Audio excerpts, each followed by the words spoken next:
our meeting to order. And the first thing I'll do is read the script. As Chair of Division 2 of the House Finance Committee, I find that due to the state of emergency declared by the governor as a result of the COVID-19 pandemic, in accordance with House Rule 67 and the Governor's Emergency Order Number 12, pursuant to Executive Order 2020-04, this public body is authorized to meet electronically. This public meeting is pertaining to the merger that's outlined in HB 2 for the university system and the community college system. And we will take up any other matters relating to the division if time permits. Please note that there is no physical location for members of the public to observe and listen contemporaneously to this meeting. However, in accordance with the emergency order, I am confirming that members of the committee and select legislative staff have the ability to communicate contemporaneously during this meeting through the Zoom electronic meeting platform. And the public has access to contemporaneously listen and, if necessary, participate in this meeting by the Zoom platform or by telephone. All necessary access information has been made available in the House calendar and through the electronic calendar on the General Court website. The notice for this meeting complies with House Rules and RSA 91A. Anyone who has a problem accessing the meeting should email lba_fiscal@leg.state.nh.us. In the event the public is unable to access the meeting will be adjourned and rescheduled. LBA staff are on the meeting assist. Please note that all votes that are taken during this meeting shall be done by roll call vote. Let's start the meeting by taking a roll call attendance. When each member states their presence, please also state whether there is anyone in the room with you during this meeting, which is required under the right to know law. Representative Lynn, if you would call the roll, please. Yes, thank you, Madam Chair. Representative Porter. Here. All right. And at your home. Oh, I'm sorry. I'm here at home, alone in my office, but my husband is in the house. Thank you. Representative Turcott. I am in an office in Manchester by myself. Thank you. Representative Heath. Good morning. Amiri Heath here in Manchester. I'm at home alone. Thank you. I'm Bob Lynn. I'm here in Wyndham. My wife is in the house, but I'm alone in the room. Representative Murray. Morning, Kate Murray here in Newcastle with the dog. My husband's in the kitchen right now, but he'll be heading downstairs shortly. Thank you. Representative Petrie. Representative Petrie here in Farmington. Wife is roaming around with the dog as usual. Thank you. And Representative Umberger. Yes, I'm in my home in Kearsarge, and my husband is out shoveling the snow and ice that fell off the roof. But he will be in and out. So thank you. So Thank you. All right. I would like to welcome Catherine Provencher and Susan Hurd. Is that? Yeah. Shannon Reed, Joe Marone. Is it Maroney or Marone? You're muted. Marone, except when we're in Italy. Okay, I wasn't sure. And Seth Fields. So today we're going to talk about the cost-saving measures that the CCS and H and the university system have been taking up over the last year, 2 years, 5 years, whatever it is. And Mickey did send all of the committee members a copy of both briefings last evening.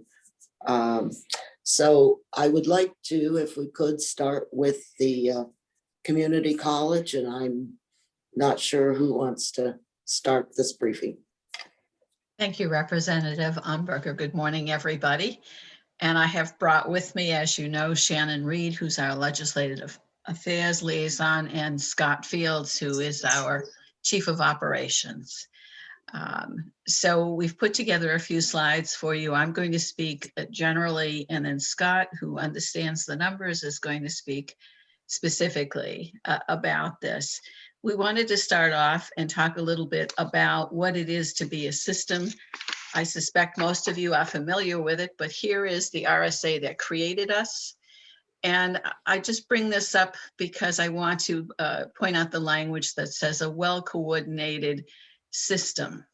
That's a big deal to us, along with our mission, which is to offer technical programming, professional programming, transfers in degrees and certificates, and most recently in short-term training program. Over the last couple of years, as you know, we have received 3 federal apprenticeship grants, and that work has really taught us quite a bit.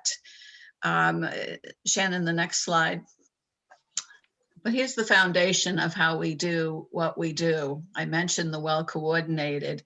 There are things that happen at our system office that essentially free up our 7 colleges.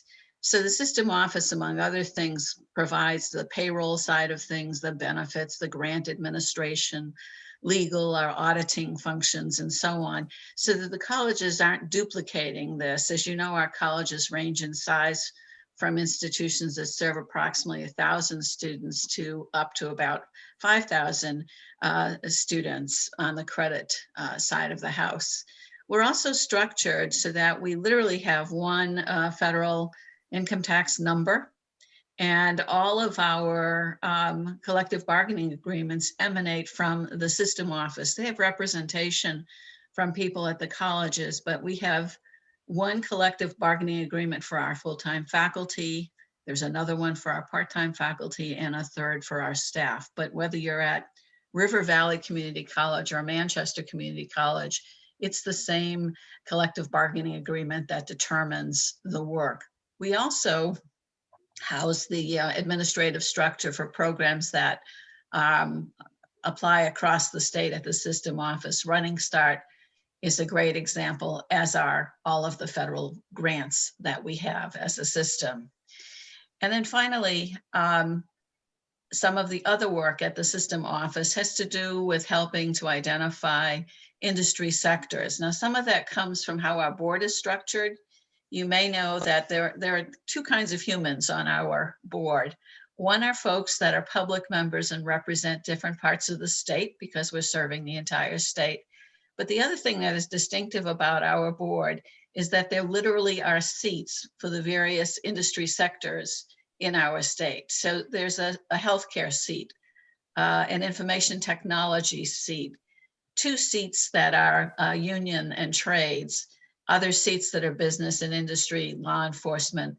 And we also have a voting member from the CTE, so that we are fully connected to the workforce in the state. Next slide, please. And one of the things that I think surprises people is the age range of students at the community colleges. 22% of our credit population is between the ages of 16 and 20. But 78% of our population is 21 plus, with the bulk of our students being 25 or older. I bring this up because while we're looking at what's happening with the demographics of folks graduating from high school, I want you to see that much of the work that we do is to serve the individuals living in our communities who are quite a ways out of high school. And now this is just the credit side. If we were to bring in all of the non-credit side, the short-term training programs, we actually would be even older, if you will, because the bulk of our training programs serve late 20s, 30s, and early 40s. So we are serving, again, the residents of the state.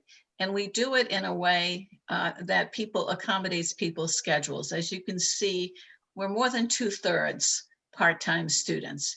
So that means people are coming and they're taking a couple of courses at a time. And a small part of our population is full-time. And in fact, that probably represents quite a bit of the high school age, recent graduates within our colleges. There hasn't been a survey recently, but in the past, when we've essentially asked how many of our students are working, the percentage exceeds 85%. So we are the people who are dealing with folks who are out working in our communities. And so their needs really determine how we are structured. We're looking at the localness, giving them the opportunity to do their education in the communities where they are.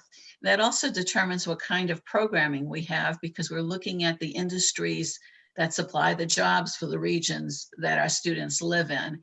And what's important to us is to give people opportunity. So we want you to start with us. You might want to come back to us again. You might want to transfer, and about 20% of our students transfer upon graduation. Within a 5-year period, another 10% transfer. So what does that say about us? It says that the bulk of our work is the work that you created us to do, which is we're serving the technical and career needs of our area. I spoke to you last time, and I'll just underscore that what we're proudest of is the social mobility, the fact that our students exceed their parents' income by up to, by an average of 2 quintiles. And let me go on to the next page, Shannon. So today we're going to talk about 5 areas, which we've listed below, to show you what it is that we're doing in order to be not only financially sustainable, but to spend every penny that we have in a conservative and cost-effective way.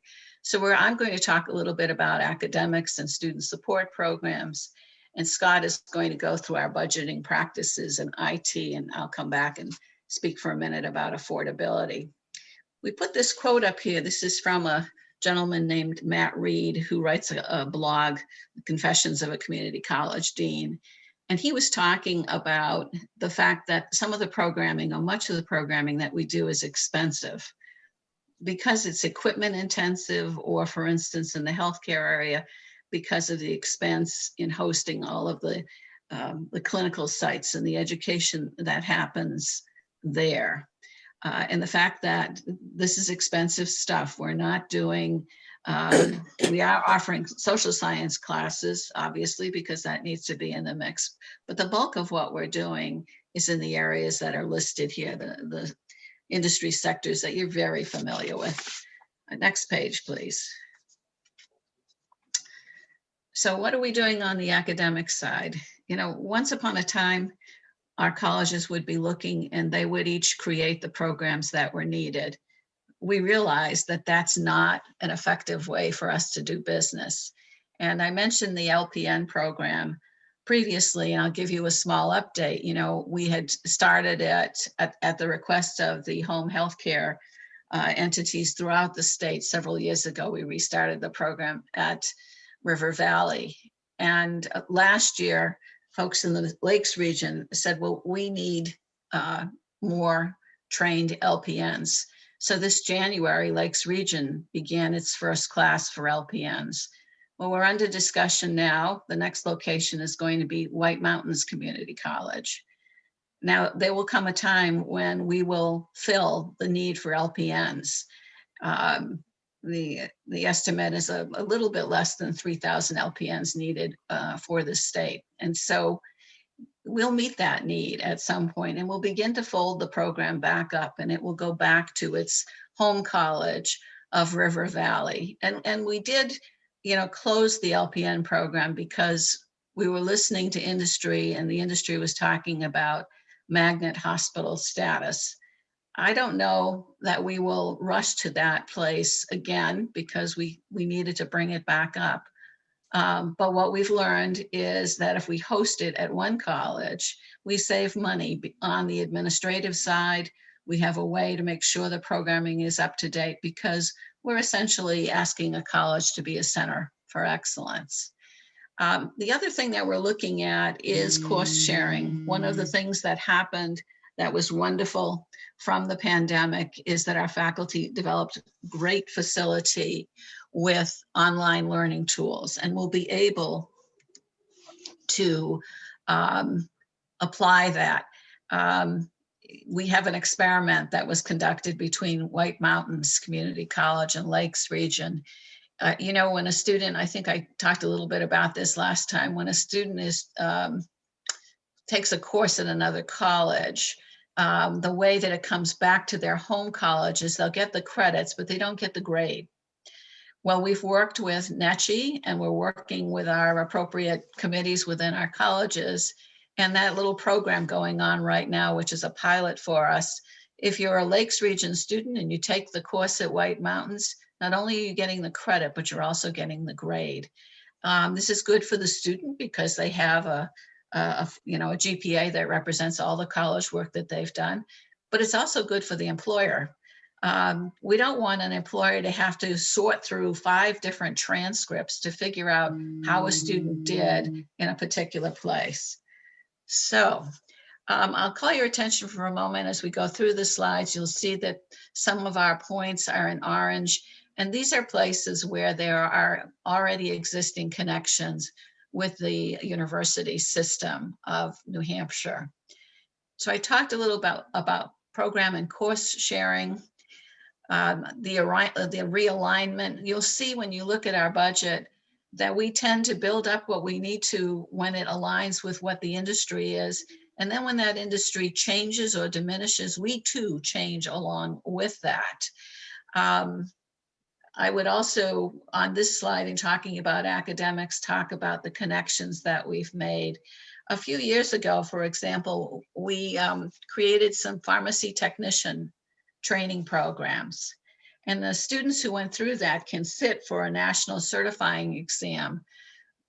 But what we needed to do to give them pathways so that they could continue is to look at that non-credit work and translate it into college credit where it was applicable and give them a path. So students, for instance, who are in a pharmacy technician program right now and pass that national test can apply that to a health science degree at a couple of our colleges and receive 9 credits. For students to see that they already have a pathway to college is a really important thing. At this moment, we're seeing a decline in the college attending of our high school students. You know, approximately 60% go on to college. Well, what are the other 40% doing? Would they benefit from a non-credit training program for assistance in going into whatever field it is they want to go into? We'll go on, Shannon. To student support. This has been a huge issue for us, particularly in the pandemic. I just saw a survey this morning that compared New Hampshire nationally. And based on the survey, 16% of students who were going to enroll in 4-year colleges in New Hampshire did not on account of the pandemic. But what is surprising is it's 43% of community colleges or students who were going to attend community colleges that elected to wait. And the 2 reasons that they offer are the pandemic and affordability. Well, we understand the pandemic piece of it because our students are the essential workers.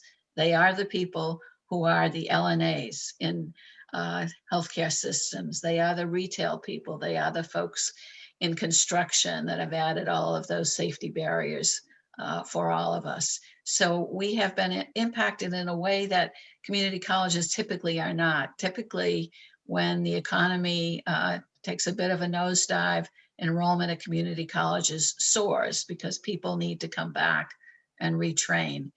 That's not what's happening now. We do anticipate, and we're getting ready for it. There'll be quite a round of federal funding coming as people are able to come back into the workforce. Of particular concern for us right now are women because of their situation where they're taking care of their family and their children. So here we have, what are we doing to help? What are we doing to help advise people? And that is, we've identified effective pieces of technology that increase our reach. And we continue to work using various career plans to help students to figure out what it is that they're going to do. And you have a couple here listed. The MC Career Coach, for instance, that is available on all of our college websites, is a great place for students or anyone to figure out what it is that they want to do. And I'm going to go on to the next slide and turn you over to Scott, who'll talk more about budgeting. And as we go further, we're happy to answer more questions. So Scott, if you would take it over, please. If you would, my name is Scott Fields. I am at home. My family is on a different floor and I'm in Intervale, New Hampshire. What I'm going to talk about this morning is our sustainability focus. And what this is CCS&H is a lean entrepreneurial organization that thrives on developing increasingly efficient ways of doing business. This nimbleness can be found in throughout our business practices. And some of the examples that we have here this morning are, we're able to leverage what we call shared services. And we have that centrally that allows us to manage many things at the system office level. But we also take that a step further and we leverage that ability in terms when there are vacancies across college campuses. So we're able to fill in spots and allow bandwidth to absorb where these vacancies reside. A lot of it falls within the finance area, institutional research, which is IR, financial aid, HR, help desk, and marketing. Essentially what will happen is we'll have folks that may reside in their home bases in Concord, but they'll provide financial aid directorship supervision at White Mountains Community College. Another example is in White Mountains, again, I'm still doing some of their financial functions while doing things in Concord for the system office. Another way that we look at our financial sustainability on this is we do maintain small levels of reserves at the college and system office level to provide a cushion for times of fiscal stress, as opposed to using it to supplement ongoing operational costs that we've seen about in the news recently in the last couple of years. Other ways that we provide this is to ensure that we continually think outside the box in terms of how we negotiate contracts, whether it's health insurance, whether it's IT, whether it's just vendors for facilities. We always look outside the box that way, but we also look at outside the box in terms of finding other opportunities for revenue. Currently, the community college system has over $15 million worth of grants that are managed for 54 different projects and areas across the 7 colleges. So we're constantly trying to find ways to extend our reach and allow our employees to service our students in the best possible ways. We've increased our fundraising capabilities in the last 3 years significantly. And the last bullet point on the box to the left goes exactly to what Chancellor Hewitt was just saying. We are still and continue to work with the Synergies Group and the university system to provide better leveraging power, economies of scale in terms of purchasing. The 3 examples that we can give are Canvas, Kaltura, and Zoom, which will come later. Those are contracts that are already signed right now that have saved us money, but we continue to look at aligning contracts within the IT operations of both entities to see when things are aligning in order to, again, leverage that economies of scale. The next slide, Shannon, please. And in terms of our IT sustainability, our focus is being able to expand our reach and maximize the impact of our personnel to improve student outcomes and experiences. Excuse me. This is done by using a centrally managed IT infrastructure across the entire system, which allows for greater efficiencies in terms of things like support, purchasing, automation, and managing the actual performance of the infrastructure that we have. We pride ourselves on maintaining the assets that we have, whether it's hardware or software, because we want it to be uniform across the 7 schools. So when we look to buy things, we look to buy things that all 7 colleges use. Our student information system, our learning management system, our advising system are all platforms that, whether you're in Nashua, Concord, Berlin, or River Valley, the students know all of that programming because it's across all 7 colleges. So we try to utilize our ability to go forward and provide sustainability in that manner. We also look at finding a way to automate things that have been very manual and very time consuming in the past. So the 2 examples that we have here are Dynamic Forms and AppWorks, which are 2 particular programs. DegreeWorks takes a manual process and puts it into an electronic format so it can be routed efficiently and free up time from someone to have to fill out things in triplicate from the old days. AppWorks is a software component that takes manual data entry that used to take weeks in past processes and allows it to get done in hours or a day. So what we're trying to do is be able to free up the manpower to do other things to support our student-focused mission while allowing us to maintain our ability to do that. And Chancellor Hewitt just mentioned the stimulus packages. What we've done is we've really tried to strategically use the fundings that we've got in from CARES, CARISA, and when the American Rescue Act funds come in. What that has done will allows us to bolster our academic technology so we can be able to share courses online to reduce our footprint in the building so we can have greater reach to our students. And again, I mentioned Canvas, Kaltura, and Zoom one slide too early, but these are some of the technologies that we use in order to save some funds across the board by working with the university system. And again, the examples on the right are just some of the things that we've done at a micro level in terms of changing out some of the IT infrastructure that allows for greater bandwidth, greater efficiencies, and things of that nature. Thank you, Scott. So we've done all of this to maintain affordability, and we share this chart of our tuition. You can see from 2000, 2001 until 2010, 2011, we kept raising tuition. We came to our senses in 2011 and realized that we are in a partnership with our students. And if we are going to support our students, we need to have the opportunity to keep tuition as affordable as we can. And with your help, we've done that. In fact, we've only raised our tuition by 2% in 10 years. Now, this has taken a huge amount of discipline. It's taken additional funding from all of you, which we are very grateful for. But it's also taken discipline on our side of the house and looking at where we can find additional dollars to support our students. And it ranges from public partners to private partners like the New Hampshire Charitable Foundation, and I will call out the Medallion Fund and the work that has happened there to support our students who have gone into the technical trades. And when I first went to work at Manchester Community College, I was truly surprised to find out how much tools cost. The fact that if you want to go into HVAC, you need about $1,000 worth of tools. If you want to go into automotive technology, it's about $2,000 worth of tools.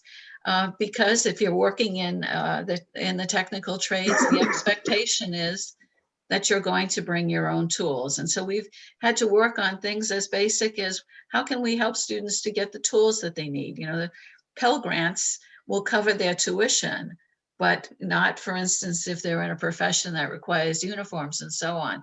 So it's been an all in and an all consideration for us to help our students.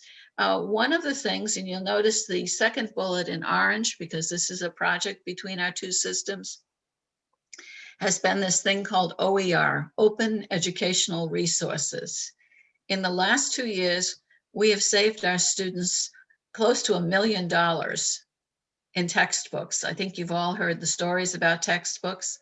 Well, together we've worked on identifying high quality free resources, and a tip of the hat to Robin DeRosa, who leads this effort. She's at Plymouth State University, and she's been instrumental in helping us to grow there. The other piece, though, as I was mentioning before, is how do we keep the students coming?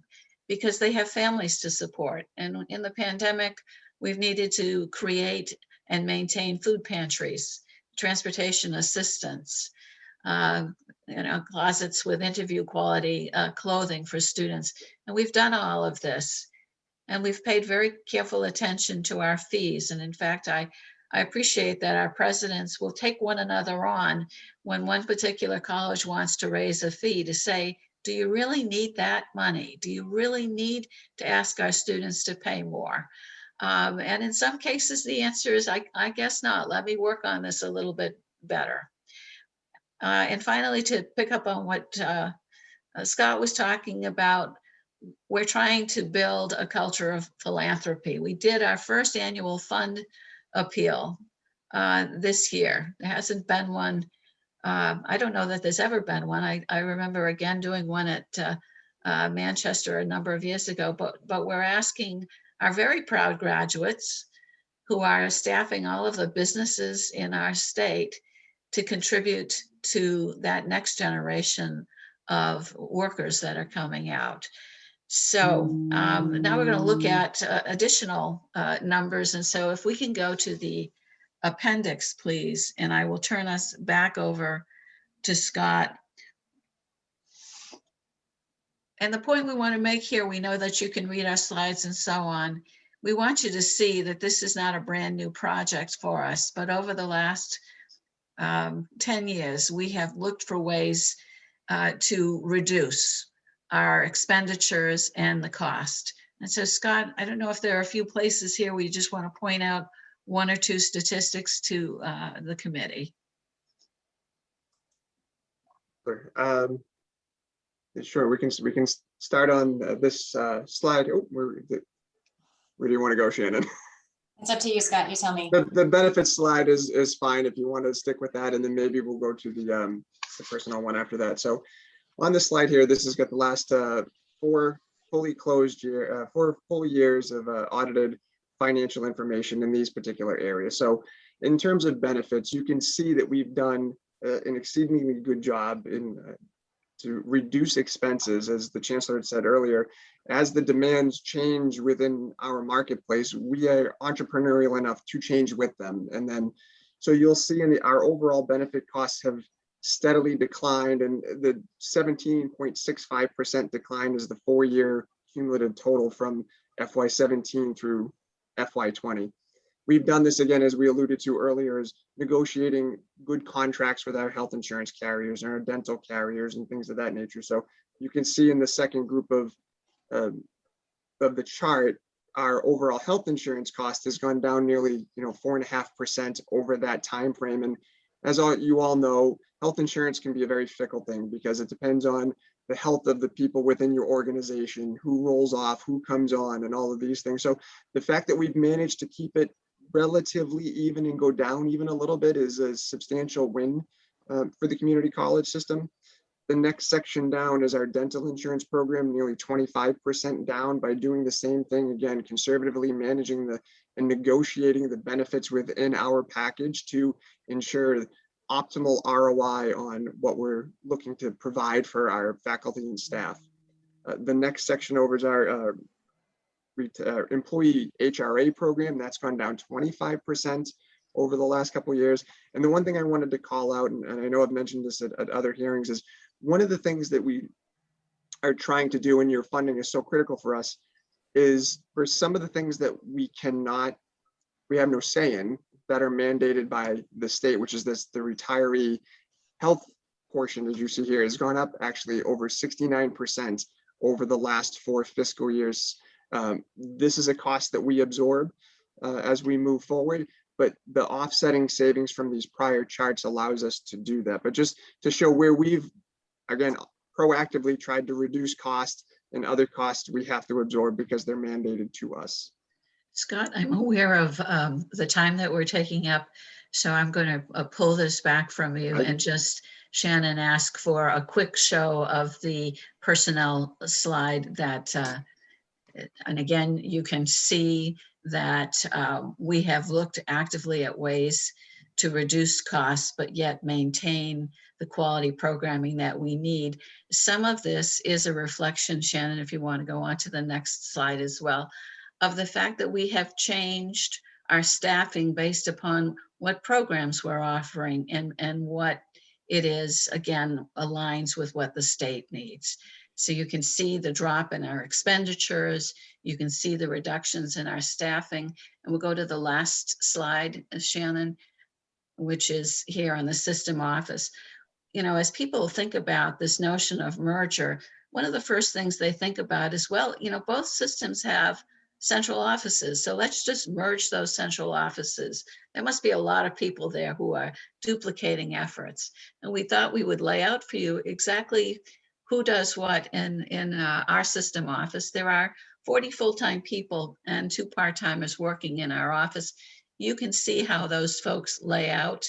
And since 2015, we have reduced the headcount in our system office by condensing positions, by using technology that supports efforts rather than having people do the work in a manual way rather than an automated way, to again be good stewards of the money that we raise through student tuition and that you have sent our way as the state allocation.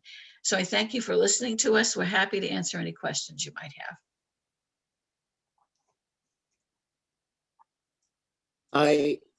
If it's okay, I would like the university system to provide their briefing, and then Representative Porter, write your question down, and then we'll get back to you. So I'm not sure who's going to talk first. Joe, it looks like your microphone is on. I think I will, but Kathy will jump in with slides in a second, and I'll walk through the first half of the slides, and then she'll walk through the second half. Other than Representative Umberger and Representative Murray, I've never met any of you. So, Madam Chair, if you don't mind, I'll just take a minute to introduce myself. That's okay? Yeah, absolutely. So I've been on the board for 8 years. The last 2 years I've been chair. The previous 3 I was chair of finance. When I joined the board, I was CEO of Albany International and served in that role for 12 years, recently retired, and was responsible for moving the company from New York to New Hampshire and building that large aerospace operation in Rochester. Before that job, I was president of Bentley University for 8 years. And before that, I was a professor of business strategy and then a dean at the business school at RPI. I started my career at GE and spent 4 years working for President Reagan's science advisor. And my beat way back then at the beginning of my career was industry, higher ed relationships. So my whole career has been bouncing back and forth between business and higher ed. I joined the board when the governor asked if I'd be interested.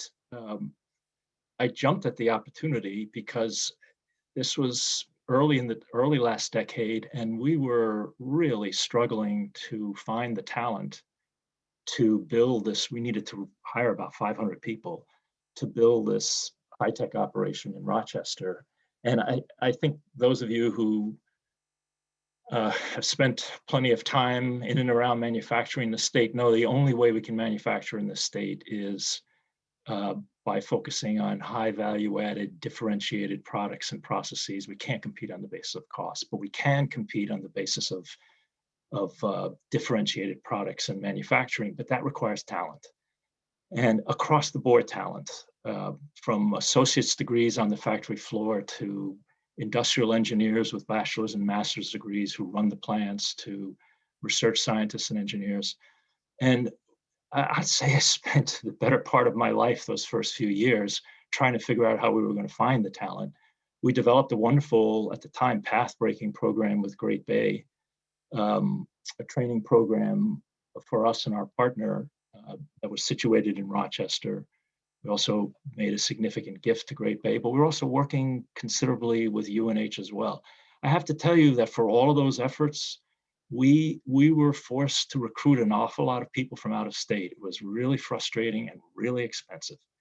And but not because of a lack of effort on the part of the community colleges or the university system. They were great partners, had nothing but admiration. Everything Susan has described and her colleagues have described, I just, from an employer point of view, just admire it without reservation.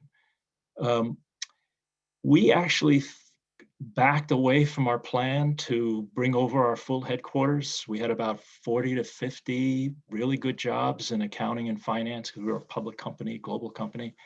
And we had to leave them back in Albany because we simply couldn't find enough talent to staff those positions. So it was at that level of frustration, it was about that peak frustration that the governor asked if I'd be interested in joining the board, and I jumped at it because I thought this would be a shot at helping to work the problem.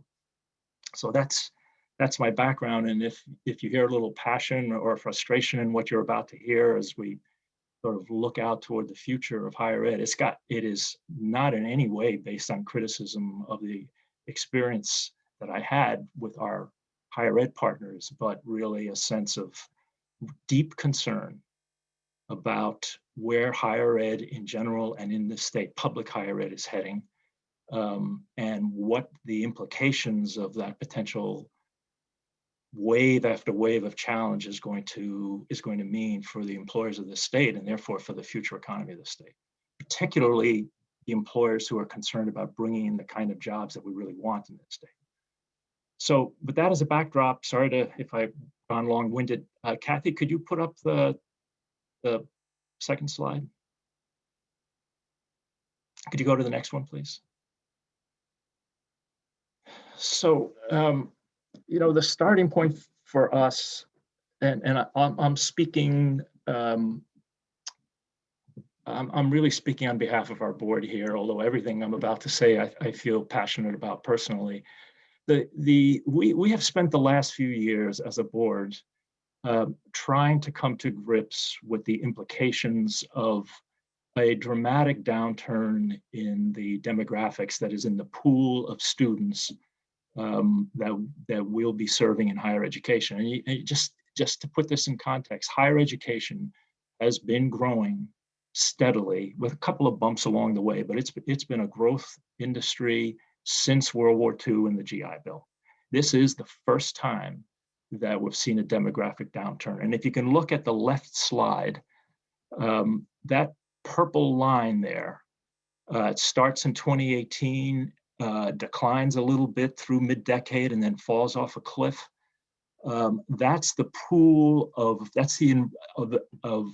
potential students available to four-year institutions like the USNH institutions in the Northeast, the purple line. This is a regional slide. Now, there are a couple of things going on here, but one is simply there are just fewer people being born. And so we can project with complete accuracy, or the demographers can, how many 18-year-olds there are going to be in 18 years. The second point here is you'll see that the dominant forecasters for higher education, this is Nathan Hra, project essentially the same curve in the Northeast for two-year colleges. It hits first, of course, with that pool of roughly 20% of the two-year college students who are 16 to 20-year-olds, but of course those demographics are going to wash through the whole population in the two-year school. So this is like gravity. This is coming. There's no avoiding this. This is going to be a decline in market unlike anything that has hit higher ed. It's going to feel more like the textile industry or the paper industry by the time we get to a little after mid-decade. There's no avoiding this. Now, it is exacerbated by a problem that people in higher ed don't like to talk about very much. The elite schools are not going to have any problem here. Even though the pool of students is shrinking, they're going to be fine, because all they're going to do to fill their class is they're going to go cherry pick the best students out of the tier of schools who they used to reject kids from. So they'll cherry pick the top students from Tufts, and from Harvard and MIT will cherry pick the top students from Tufts and BC, who will then turn around and to fill their class, cherry pick the top students from BU and UMass Amherst and UMass Lowell, who will then, to fill their class, turn around and cherry pick from the best students of UNH and UMaine, who will in turn cannibalize their brethren at Plymouth and Keene, who in turn will turn to that pool of transfer students in the two-year schools and cherry pick from them as well. And so the farther down the food chain you are in higher ed, nobody talks about this, the more vulnerable you are to these trends. And we're already seeing it.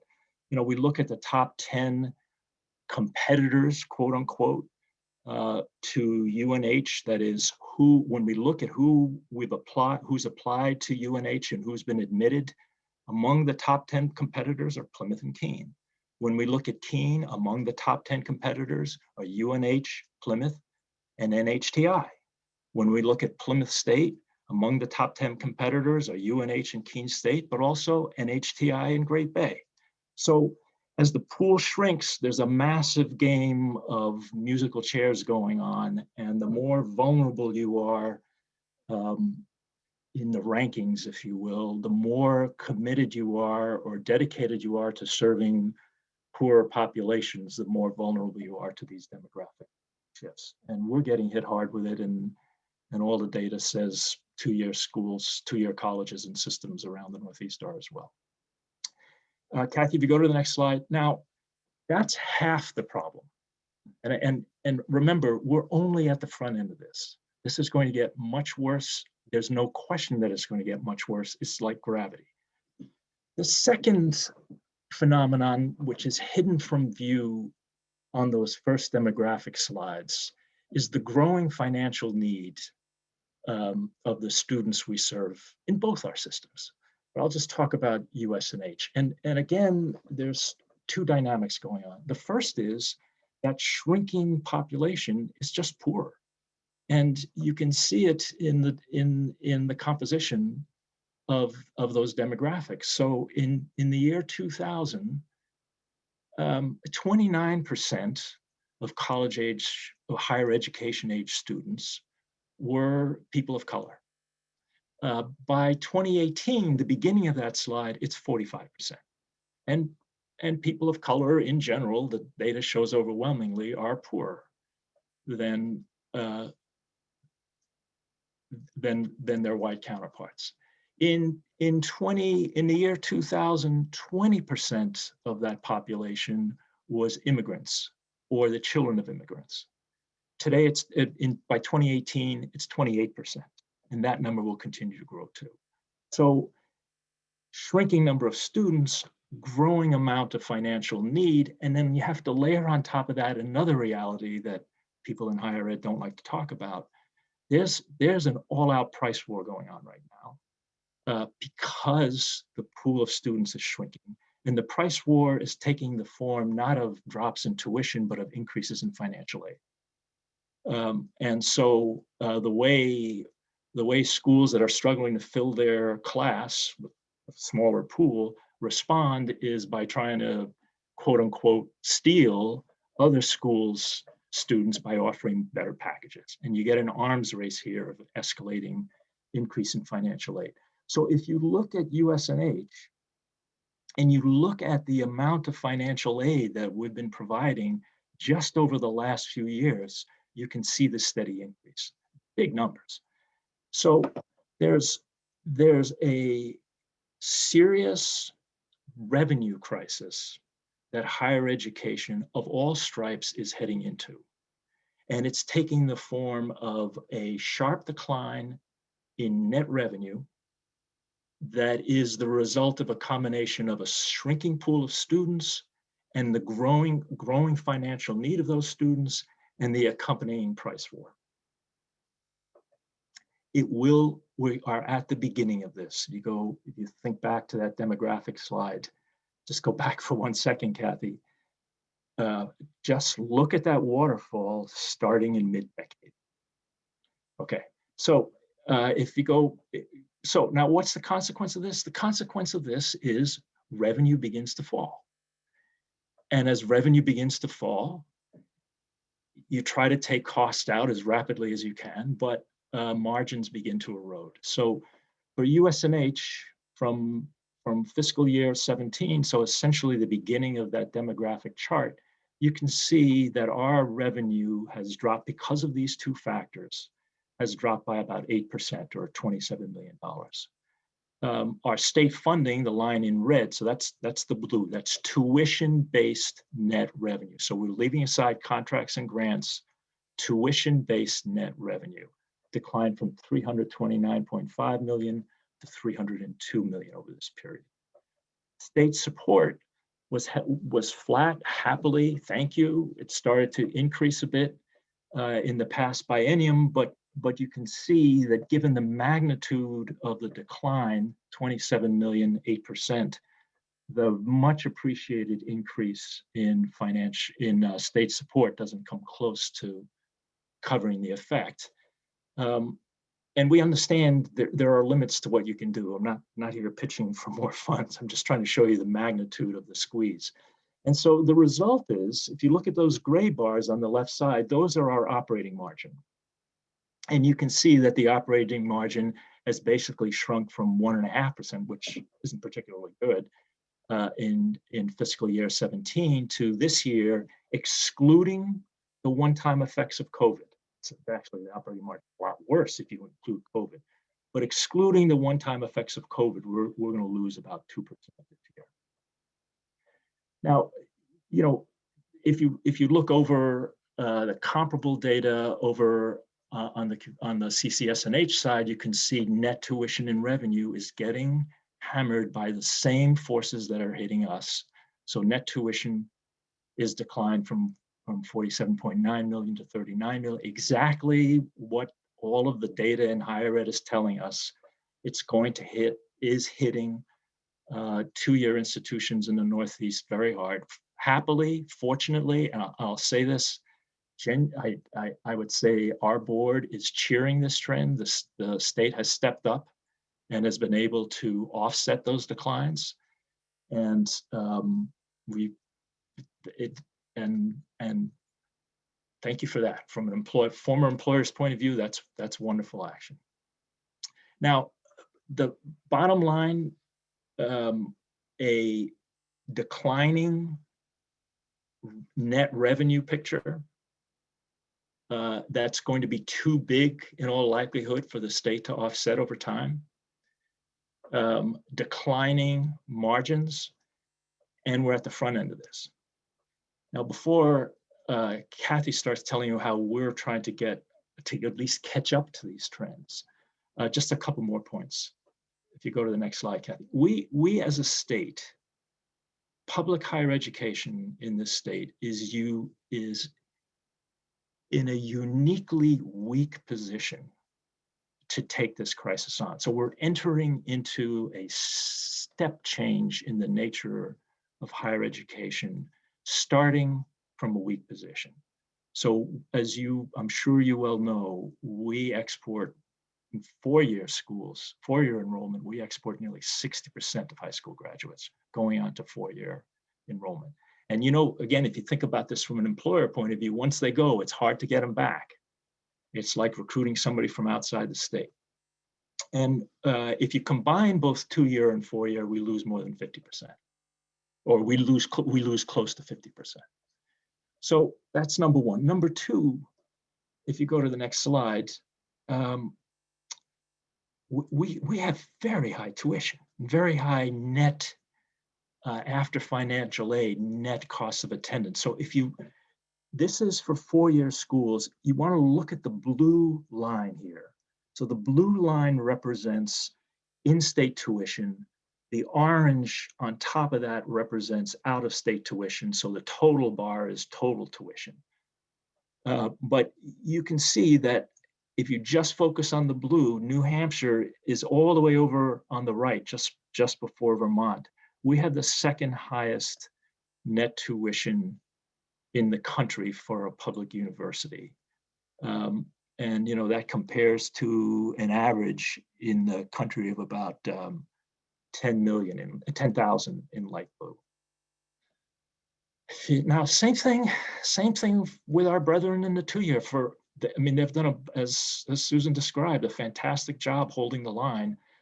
But likewise, we're approaching the crisis as the second most expensive system in the country to attend. Now, what this says is neither the 4 years nor the 2 years can afford to raise tuition to address this revenue crisis. You just can't raise tuition. If you tried, the market won't let you get away with it. You're going to wind up offsetting it with increased financial aid anyway. But part of our crisis, or part of our challenge as a state, is not only do we have to find ways of reducing costs to offset that 25% collapse in net revenue, we should be looking for ways to reduce costs to lower tuition.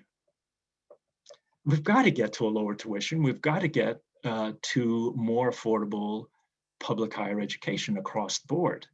And so that's why our proposal, when we submitted it, our budget proposal said, well, we'll hold tuition flat again, as we have for quite a few years now.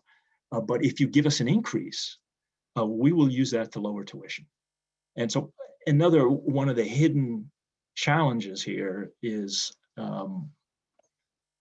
it would be a lot easier to deal with this revenue crisis if we were on the left-hand side of the slide. One last point here, which speaks to the challenge this state is going to face in public higher education in the years to come. We also approach this, if you go to the next slide, Kathy, not only are we the highest exporter of high school students, not only do we have among the highest tuition, highest net cost of attendance, we're also structured in one of the least efficient manners in the country. So if you just look at the population of a state against the number of institutions in higher education, we're about 40th in the country. That is, the more population you serve per institution, the more efficient you are. The less population you serve per institution, the less efficient you are, because every institution you have means fixed costs that are unavoidable. So if you look at the right-hand column, the population you look at state by state and look at the population of people who are under 25, and look at the number of institutions that each state has to serve that population, we're the 41st least efficient. That is, we have 41st, ranked 41st in terms of number of institutions per population served. And most of the states below us tend to be geographically dispersed, large geographies with dispersed populations. So if you go to the next slide, Kathy. So essentially, where our board is coming from is we are deeply concerned about a fundamental, structural, permanent, accelerating change hitting public higher education. It's why our board voted unanimously to basically instruct me to get in touch with the leadership of CCSNH a year ago to see if we could start having joint conversations. It's what eventually led to a working group to look for synergies that Susan and her colleagues mentioned. And it's why we formally voted in the autumn to invite the Community College Board to consider a joint group to explore possible relationships. And it's why we responded so positively when the governor made his proposal, because in our minds, this is unprecedented in higher ed. It's going to take very strong governance, very strong leadership, constant strategic planning and adjusting, and a lot of honesty amongst ourselves and amongst the legislators and governor. So that's our starting point. Now, we also understand, and long before the governor made his proposal, we knew it was our duty as a board to get our system as well positioned for this tsunami as we could. And so Kathy will just walk you through the plan that we've put in place to reduce our total expenses by essentially 10%, which we believe, with a little luck, will allow us to catch up to the trends by 2023 and buy us some time to prepare for the waterfall in 25, 26. So Kathy, over to you. Thanks, Joe. Good morning, everyone. For the record, my name is Catherine Provencher, and I serve as Chief Administrative Officer of the university system. Good to be with you folks all again. So with that terrific summary of what we are headed into and have been living for some time, our board's been focused on this for probably 4+ years, and we've been doing multi-year financial planning during that whole period. But COVID really brought an urgency that we obviously could not avoid, and we undertook a very significant effort last spring to do financial modeling and project revenues out to 2023 to make sure that post-pandemic we were on a trajectory for fiscal sustainability. And in that financial modeling, we made assumptions relative to future enrollment based on demographics. As Joe mentioned, we made assumptions about the financial aid needs of our students, residency mix, state support, fundraising, all of those things we modeled out. And the result of that was we needed to take out 10% of our costs by 2023 to be back in the black, if you will.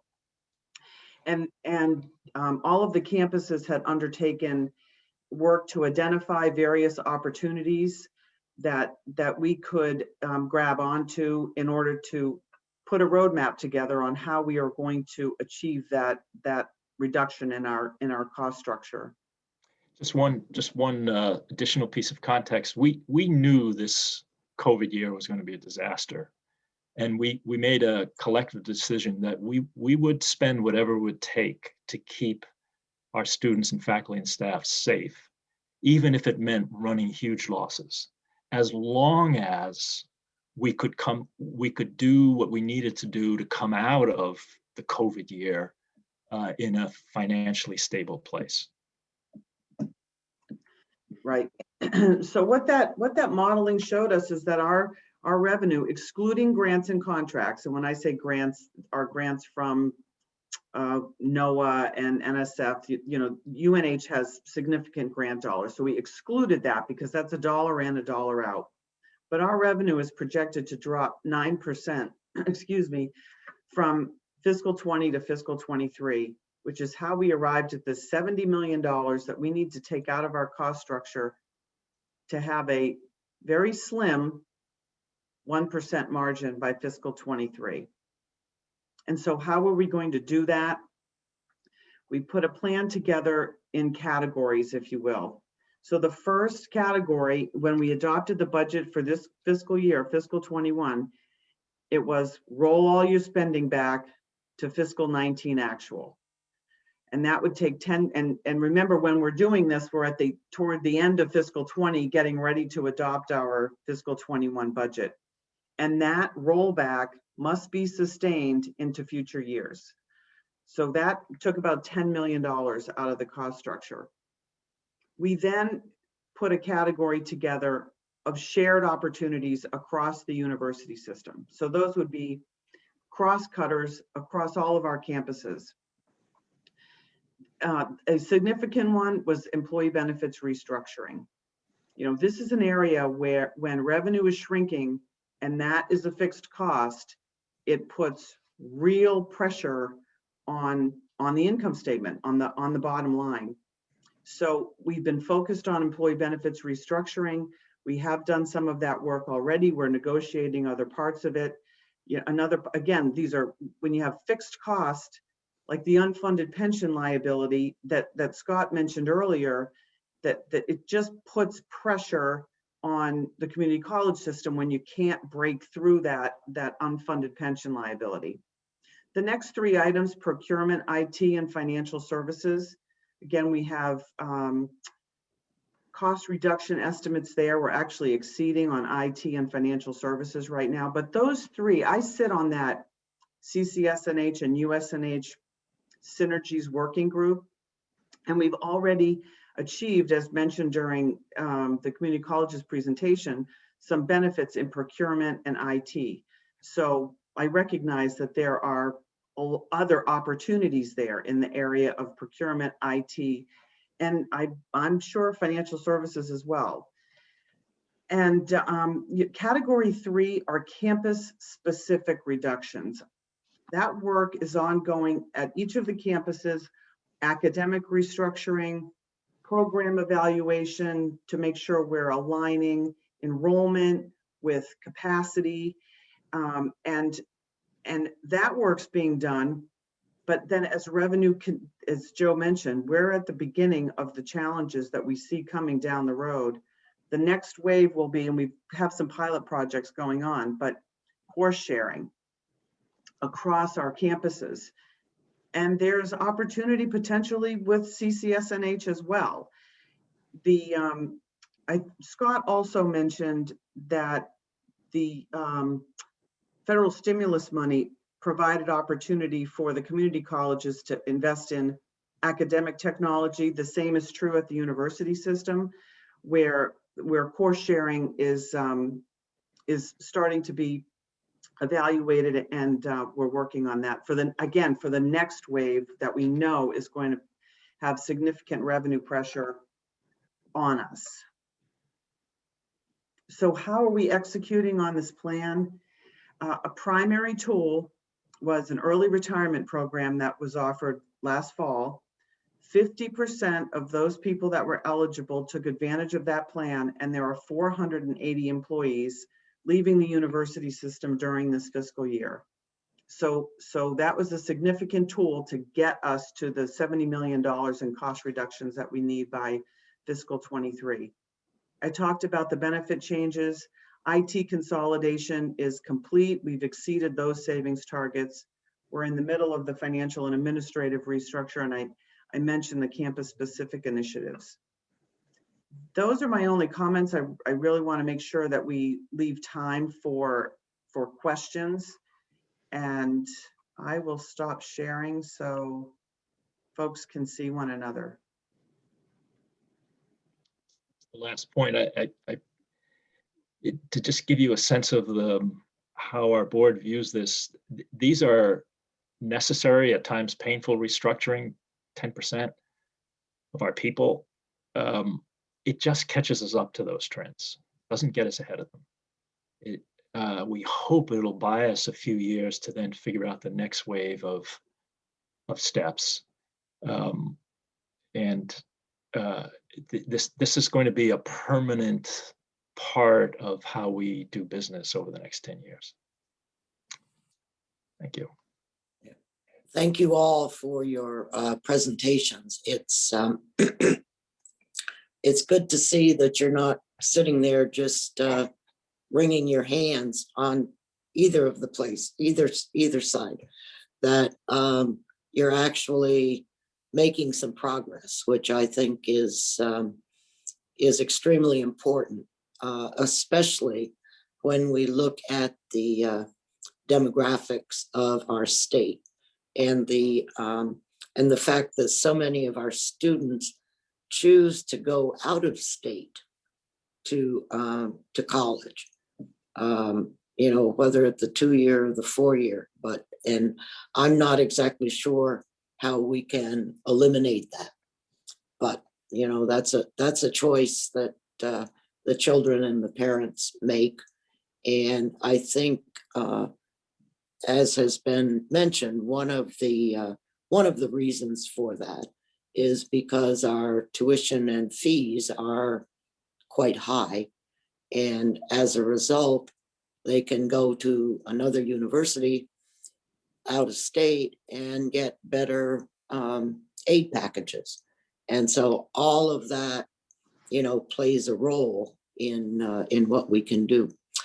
So Representative Porter, you had a question a while ago. I'm sorry, but I just thought it was good that we, got both briefings and then asked the questions, and we have plenty of time. So don't hold back. Madam Chair, and actually it's good because I got more information for my questions, and it's kind of grown into two. So can I ask the two questions? Okay. Absolutely. Go ahead. You can First- ask three. Oh, okay, thanks. So the first question that I had to do with the numbers of adjunct faculty that are being used at the community colleges, and then listening to the university system, I guess it transfers over to that. So that was my first question. Is there going to be an increase in the use of those faculty members? And the second question is, if we're reducing staff this much and reducing everything this much, is it also reducing the programs and offerings that we have to give to students? What I heard in the in the community college was that you're expanding some of those offerings, but yet if we're going to be reducing the number of people working, how is that going to work? And those are my two questions. May I? Oh, absolutely. Yeah. Thank you. Thank you, Representative Porter, for the question. Part of the answer is efficiency, where in some cases before we would have run a tiny class, we have collapsed sections so that the enrollment is larger. We're still staying in a place where our average course enrollment is just into double digits, 10, 11, 12. But we've had to make more thoughtful decisions about how it is we employ part-time faculty. And in some cases, when we are talking about new programming, rather than hiring a full-time faculty member to begin with, we will begin with part-time faculty because we don't know if the program is going to be viable. And we don't know what all of the components need to be. So we use adjunct faculty in a variety of ways. If you talk about some of the classic transfer courses like English composition, for example, there are a number of full-time faculty members, but there's usually a pretty good sized contingent of part-time faculty in those places. The other thing that we do with adjunct faculty is bring in practitioners, because that really is what finishes off the education that we can offer our students. So, I think about the HVAC program. Well, Joel Pickering, who is the principal at Denron Plumbing, teaches within the HVAC program. The line worker program employs either recently retired or close to retirement line worker, utility workers, so that our students are actually learning from people in the field. So there's been a variety of things that we've done with adjunct faculty. So Okay. I think our answer is pretty similar to Susan's. As I think as you were suggesting, Representative Porter, the real challenge here is how do you preserve your ability to deliver the mission of affordable access to good quality education while you're cutting? And the short answer, in addition to what Susan was describing, is if higher ed has been in growth mode for 75 years, and one of the consequences is the incremental addition of small program on top of small program for small numbers of students, and then you hire some faculty to support those programs. So if you can find a way of rebalancing and cutting back on small enrolled programs and courses with small numbers of students and redirect the reduced resources to the programs where there's greater demand for student and more and larger classes, then you can pull this off without diminishing quality. The problem with being able to make that kind of a shift is in higher ed, you've got tenured faculty. And so if you were hired 30 years ago to teach in one field, which was of demand then and no longer is, you're still pursuing your job, even though there are not that many students. So the reason that we felt it was so critical to go to a voluntary retirement program was to give faculty who might otherwise not be able to afford to retire the opportunity to do so, and hope that that would open up enough positions that we could then do this kind of allocation across programs. Can I have a question? Oh, certainly, go ahead, follow up. Okay, so years and years ago, my late husband had agreed to teach in colleges and checked out adjunct faculty positions. And at that time, they were paid by credit. So they earned so much per credit that they taught. Is that still the structure, or are they on some kind of salary now? Representative Porter, it's both. It depends on the course. It depends on the program. Some adjuncts receive per credit, but there are other adjunct faculty that are on salary. Thank you.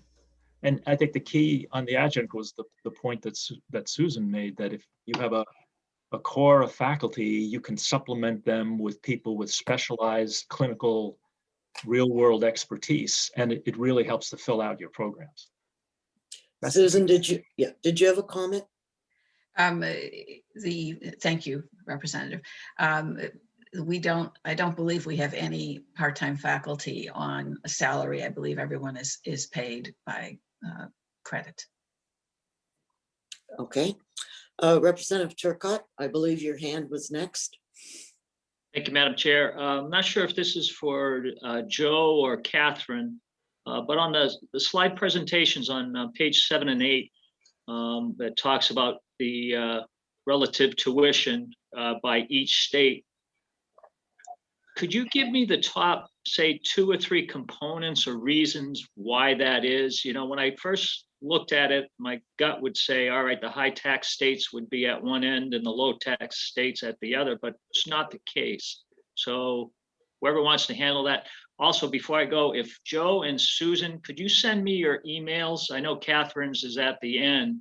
I have to leave this in about 12 minutes, so I think I'll have some more questions for you. Thank you. Great. Representative, the primary driver for that high end state tuition is in fact the relatively low state support per student or per capita in New Hampshire relative to other states around the country. I'd have to go back and look at all of the states. I mean, some of the states in the West, it has to do with, they may not have an income tax, but they have high natural resources. I'm thinking Wyoming and Alaska, et cetera. So that's the primary driver. I will also say that New England, in relation to many other parts of the country, has a higher cost of living. So that's relative as well to across the 50 states. But the main driver is the first one that Kathy mentioned. It's the data is there. If you look at state support per capita, we're pretty much the lowest in the country, or near the lowest in the country. But look, nobody wants a state income tax, so that's our reality. What it means is it's not going to change. So we've got to be more efficient than other states. That's the only way you get around it, unless you want to live with higher tuition. And I don't think we can afford to live with higher tuition much longer. Quick follow-up, Madam Chair. Yes. You mentioned state contributions per capita. Would you have that data available? Yeah, we can take that out for you. Yep. Just for me personally, I've never been involved with this, so that'd be great. Thank you. Okay. Representative Lynn, I think you were next. Thank you. This is really directed to both the university system and the community college system.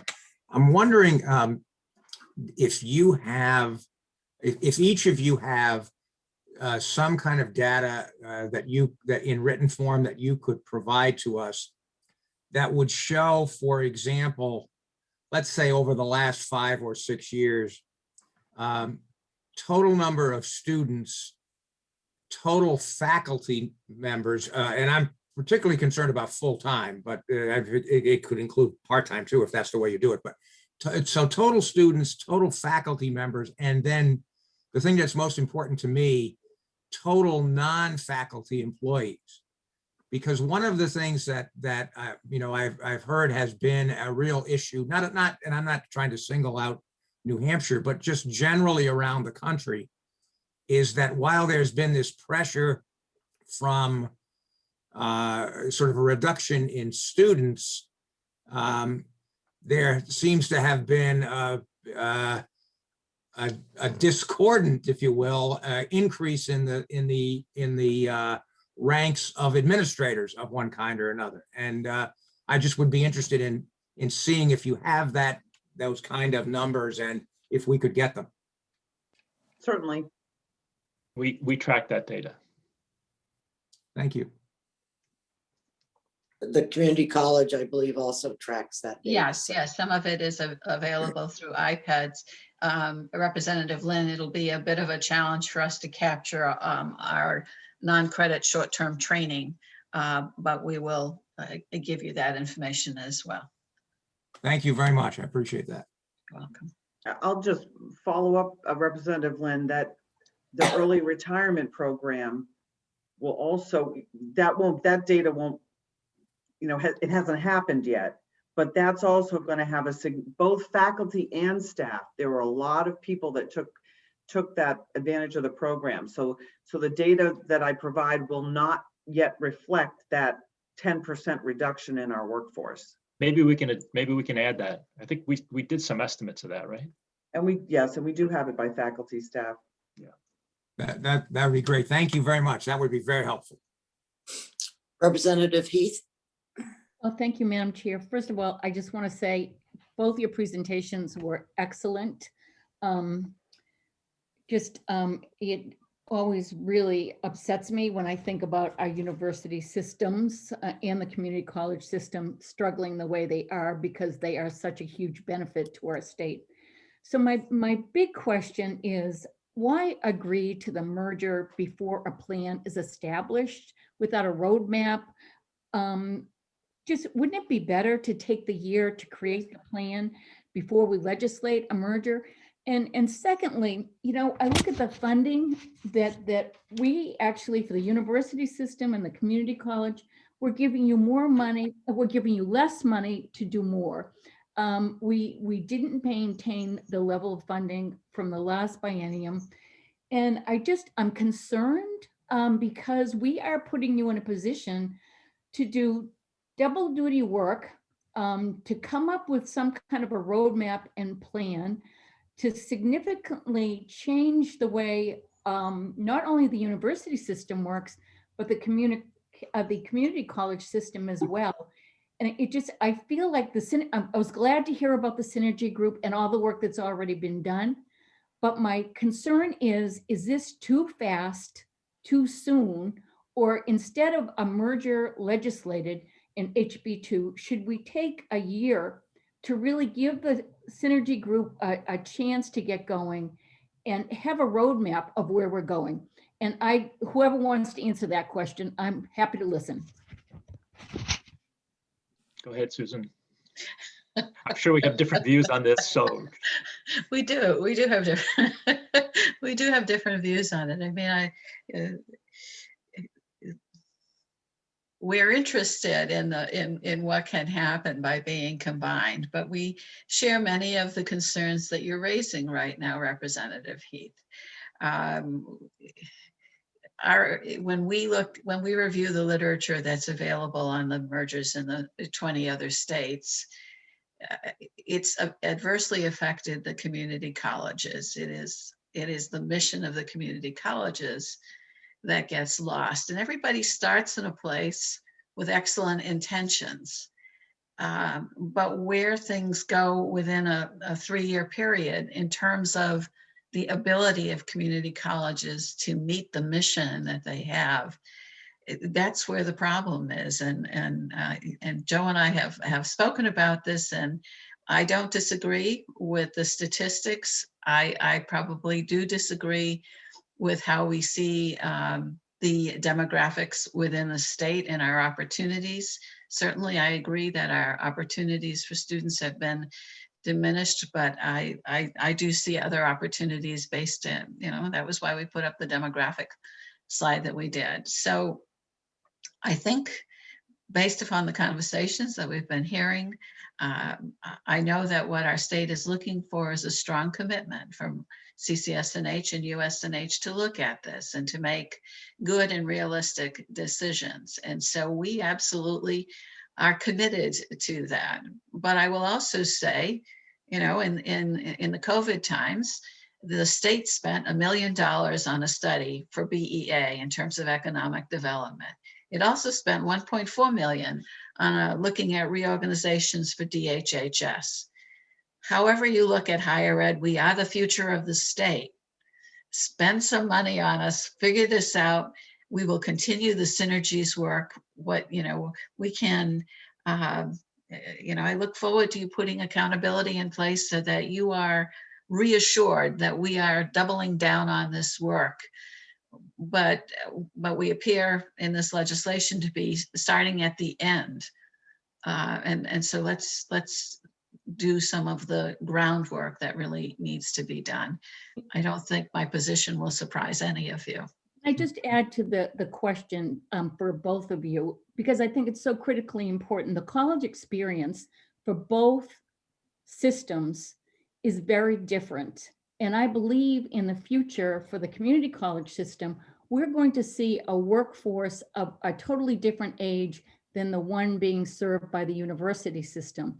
And I just want to make sure that the system's needs and the needs of our individual students across the state, be they young or old, are met. So if you, Mr. Morone, if you would continue, please. Okay.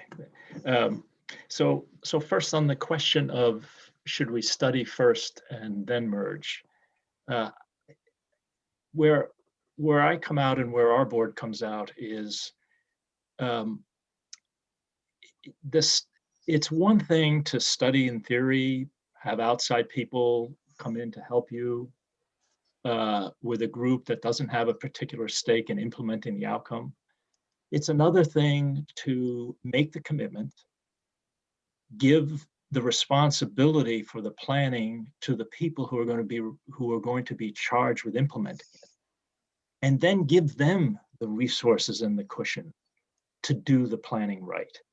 So in my experience across many sectors and many restructurings, it works much better to say, yes, we're going to do this, create the new board, give the new board the charge to lay out the map in a way that learns all the lessons from other places. And crucially, I think this speaks precisely to your, I think, very legitimate concern. Give that board the resources and the cushion to do the planning right. Give them the resources to hire outside expertise. And if you can afford it, don't cut their budgets right away. Give them a little time to develop the roadmap. But the people who should be developing the roadmap are the people who are going to own this. It usually doesn't work otherwise. I'll just give you an example. We have a Zoom call next week with the chancellor of the Pennsylvania State College System, and they're going through a significant restructuring. But it's a restructuring that's been undertaken by the governing body and with all of the participants who are going to be involved, not by a previous group that's looking forward and anticipating what's going to take place. You get reality involved if the people who have to implement the plan are the ones who are responsible for designing it. So I think the governor's got it right. On the question of the diversity of mission, I violently agree. But just give you two slightly alternative perspectives.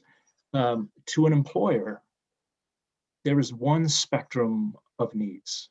You don't just need the talents from the 2-year system or the talents from the 4-year system. You need a broad array of talents, and you'd like to have a public higher ed system that is functioning in a way that is getting us to the highest possible quality at the lowest possible cost with the employer's needs in mind. And the second is, within each of our two systems now, there's a wide diversity of mission. So if you look at Granite State, it's a totally different mission from UNH, which is totally different from Plymouth, which is totally different from Keene. And I'm sure it's the same story within the 7 institutions of our brethren in CCS and H. And we've all learned, I mean, that's what it means to be a system. You've got to, on the one hand, respect the diversity of the various missions and identities, but because you're a mission, you have a chance to actually provide support for the ones that are being challenged in a way that you couldn't if it was a standalone institution. You know, Plymouth and Keene, if we just talk about our own system, would have a very hard time surviving as standalone institutions. But as part of a system, they're going to make it.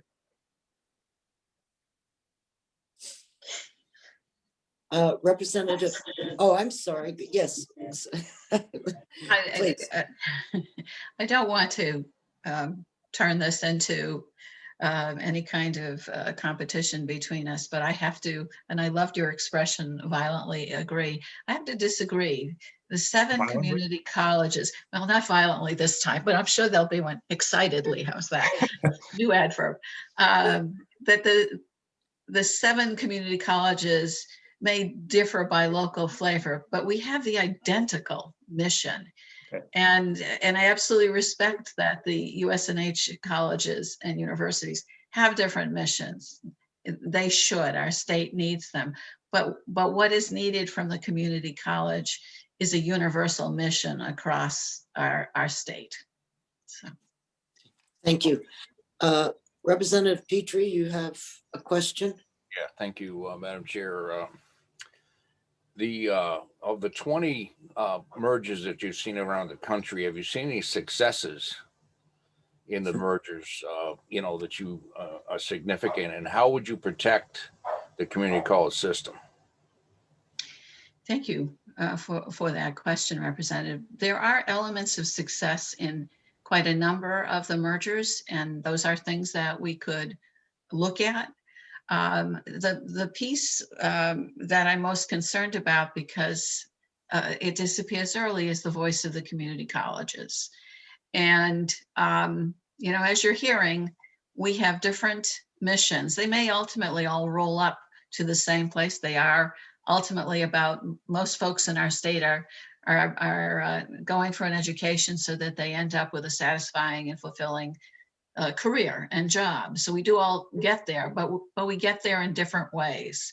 And it just, when an entity is created that puts all of these differing missions, these differing institutions together, it's the voice of the community college that suffers. We serve such a diverse population in terms of age and ability and interest that it's the people's ability to focus on exactly what it is that we need for particular groups of students just makes it easy to kind of slough off particular groups. In our previous call, I talked about the University of Alaska and what has happened to the community colleges there and the enrollment. Now, granted, the enrollment in community colleges is down nationally for a whole bunch of reasons. But when that merger started in 1987, there was an intention to have a difference in tuition. And that's where they began, where the community college students were paying a lower level, a lower rate for tuition than the university students. But as time went on and the budget got tighter, the university was no longer able to, or the system was no longer able to support a lower tuition for the community college students. And what happened as a result of that? People who would attend community college for whom affordability is a critical issue disappeared. And then ultimately that has a poor effect on the state, because we need people to be well educated in whatever path they take, whether it's a technical trade or it's a professional area. So, one of the things that I've said repeatedly is that as we're going forward with this idea, what is it that is going to be done to protect the voice of the community college? And I go back to what I said a few minutes ago. I believe if you tell us from the beginning that you're going to, then initially our voice will be heard. But as we go forward, not so much. Representative Petrie, I think the view that Susan is expressing is supported by reality. It's just undeniable that that is a risk here. So the question is, and yet none of us would argue that that mission is less important than any other higher ed mission. And certainly you're not going to find an employer in the state who would make that case. They'll argue, as I've been trying to argue, that the state needs the full spectrum of educational programs in the most affordable manner possible and the most accessible. Now,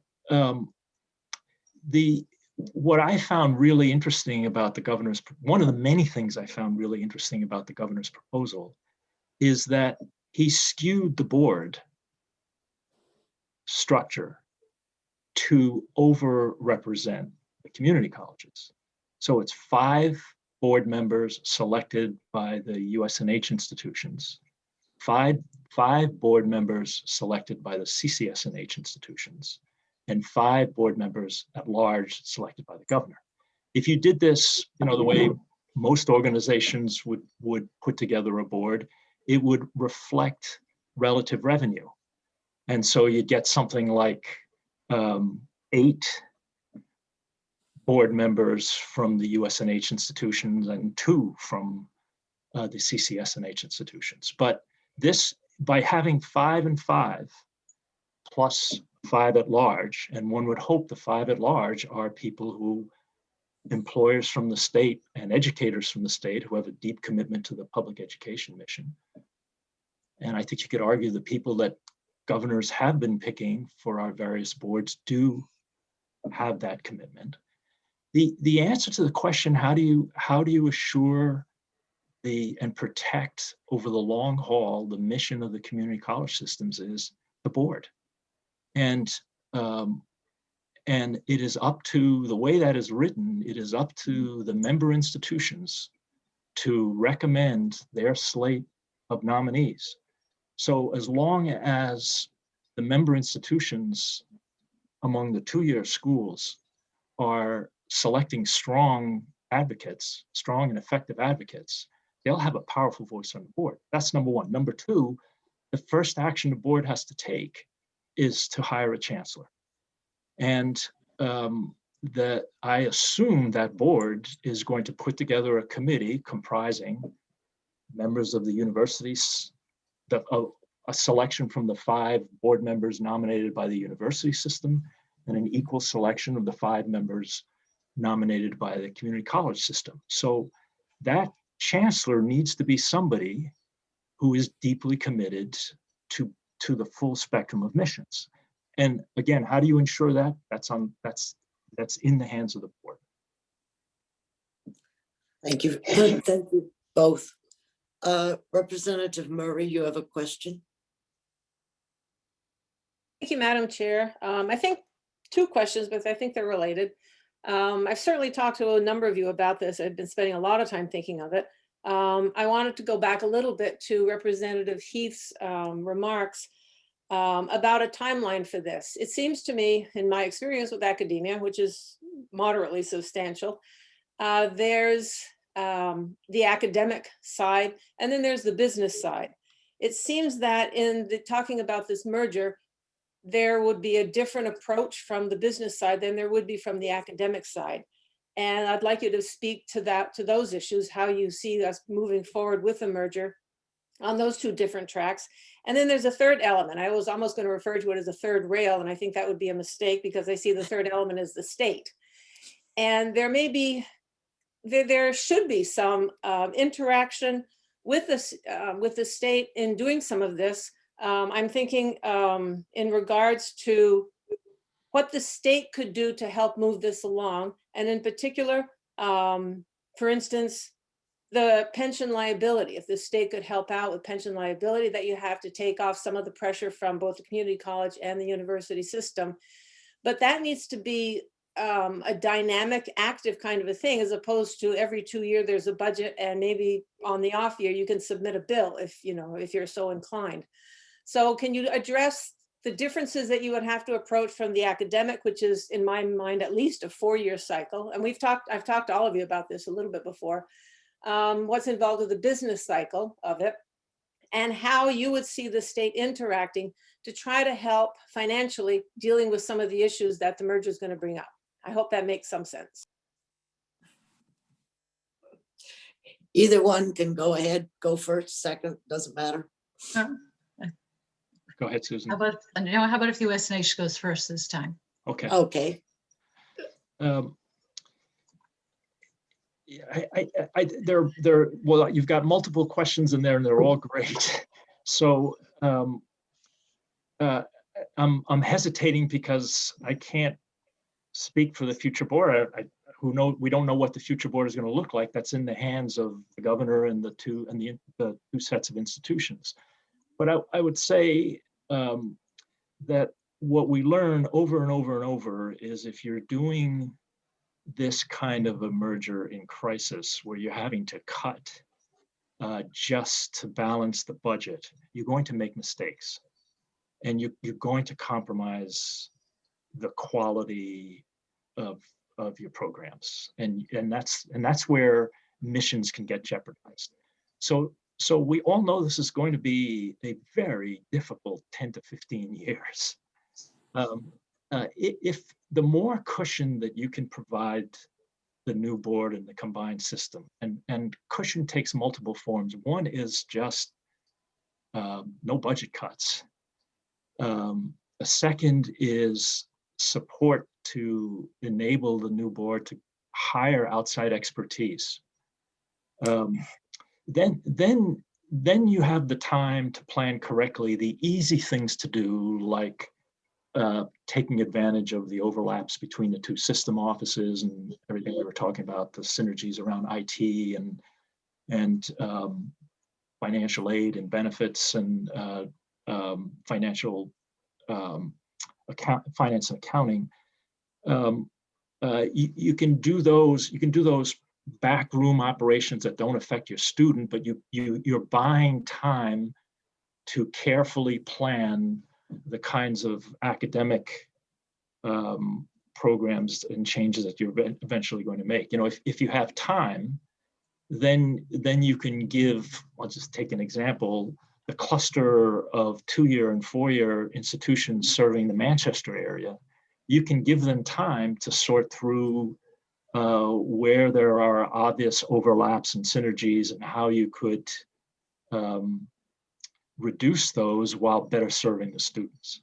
But if you're literally cutting budget in year 2, you're not going to have the time to do that intelligently and involve the stakeholders and map it out.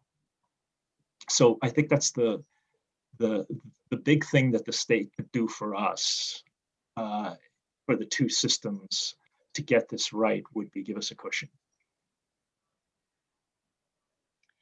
And I'll take the notion of cushion that Joe is speaking about and talk about the fact that not only our faculty, our staff, are really thrown by this conversation. We're in a pandemic, and we're also talking about merging two entities, potentially sloughing off, colleges and so on. And if there's a way to have a cushion so that people can focus on doing the work that Joe has just described without worrying. I mean, I've had literally dozens of calls saying, am I going to lose my medical insurance on July 1? There are people in these systems, if I don't even speak about students right now, and I just speak about our employees, there are lots of very nervous people. So as the state is asking us to do the work of creating a more efficient, more effective public higher ed entity, what can you do to support the people who are doing the work on a day-to-day basis? You're asking people to have very hard conversations. They're worthy conversations, but they're hard conversations. There are any number of things, Representative Murray, to your question, and I think back to your comments last time about the failed merger of NHIA and SNHU. There are lots of academic questions. So I appreciate the notion that we would like to be supported through this financially, but I also want you to think about other ways that we can support people as they try to do the work. And maybe I'll make a distinction. In talking with Representative Heath, we talked about a study. Maybe study isn't the right word for it. Maybe the word for it is planning. Give us the opportunity to plan this out so that we can see where we're moving. Frankly, we haven't, terribly involved all of the constituencies in this conversation. Faculty and staff in the community college system are aware of this. Our students are aware of it. They don't really know what it means. There just are large groups of people that we're going to need to bring along with us. We did post on our portal. We gave folks an opportunity to comment to us, and then we asked for an external communications agency, Cookson Communications, to take all the feedback that we got and to organize it in an objective way so that we could see what employees were thinking about. But there are huge academic concerns here. There are huge administrative concerns.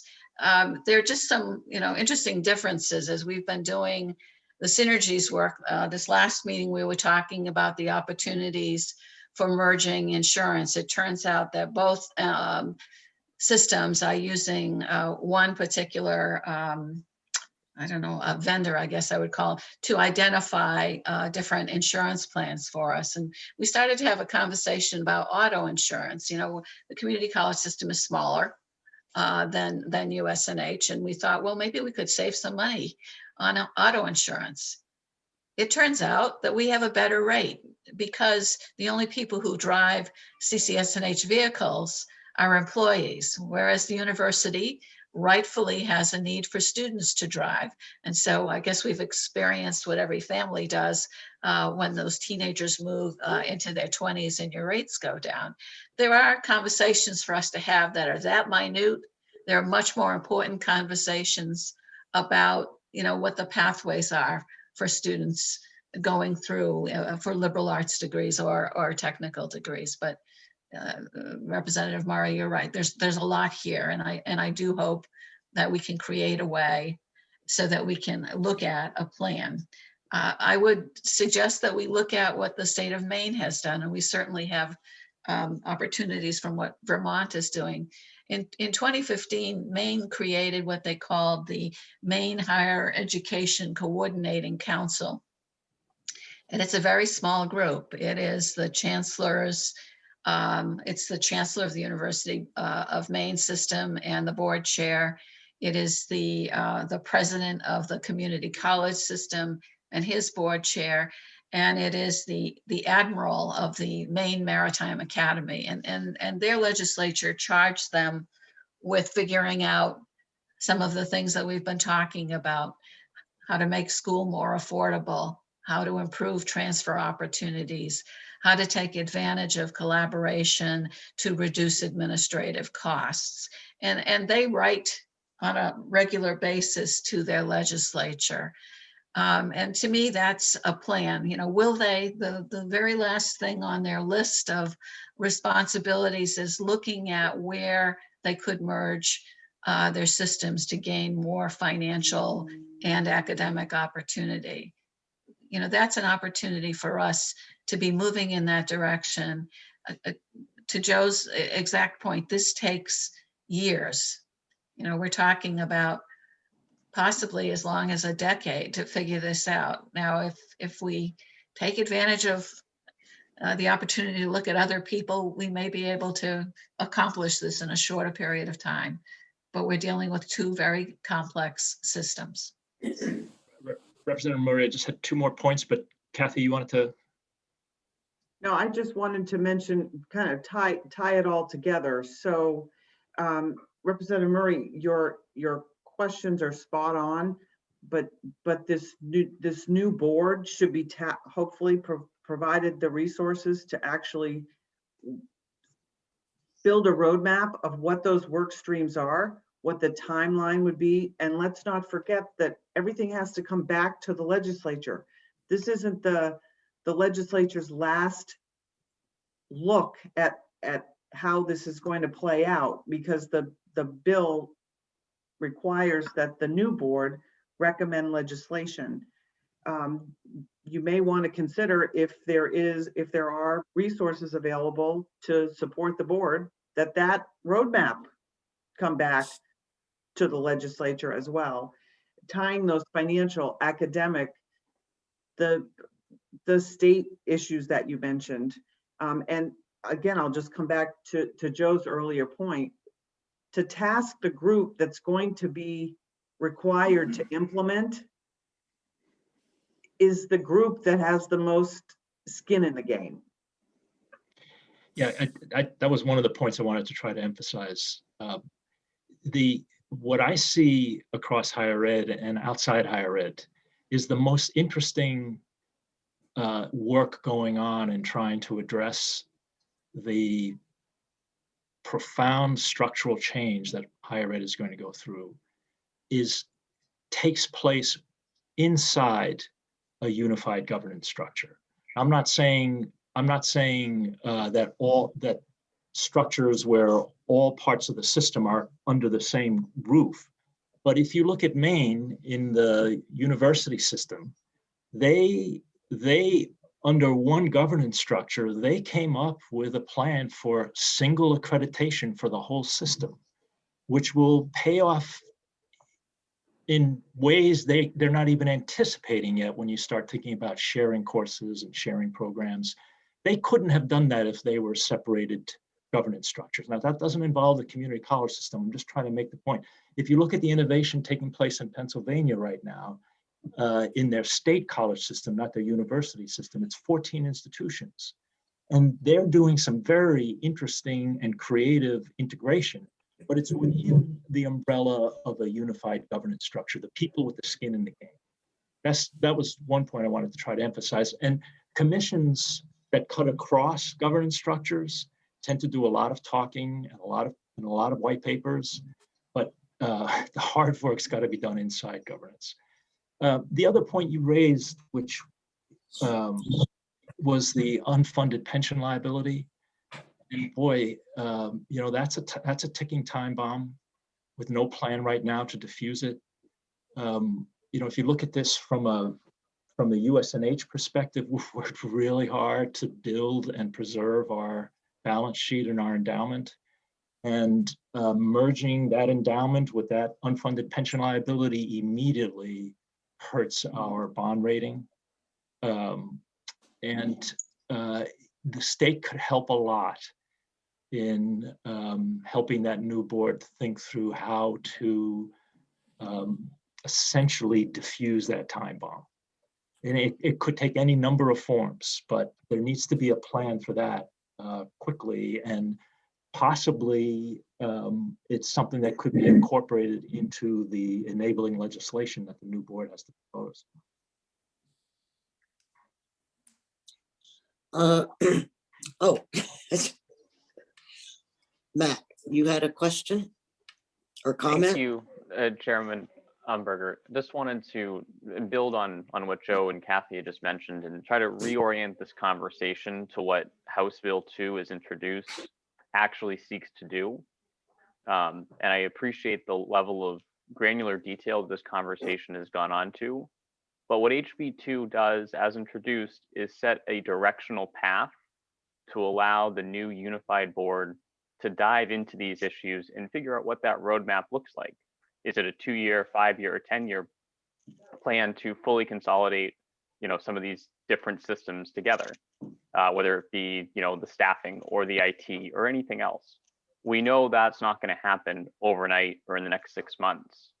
But what HB 2 asks the legislature to endorse is a directional pathway to put this new unified structure into place and empower them to make those decisions over whatever time horizon that new board identifies. And again, I don't want to try to solve 80 different issues in the next 2 weeks, because that's certainly not the intention of HB 2, and is something definitely better situated with this new unified board. Thank you. Representative Heath, you have a question? Yes, thank you.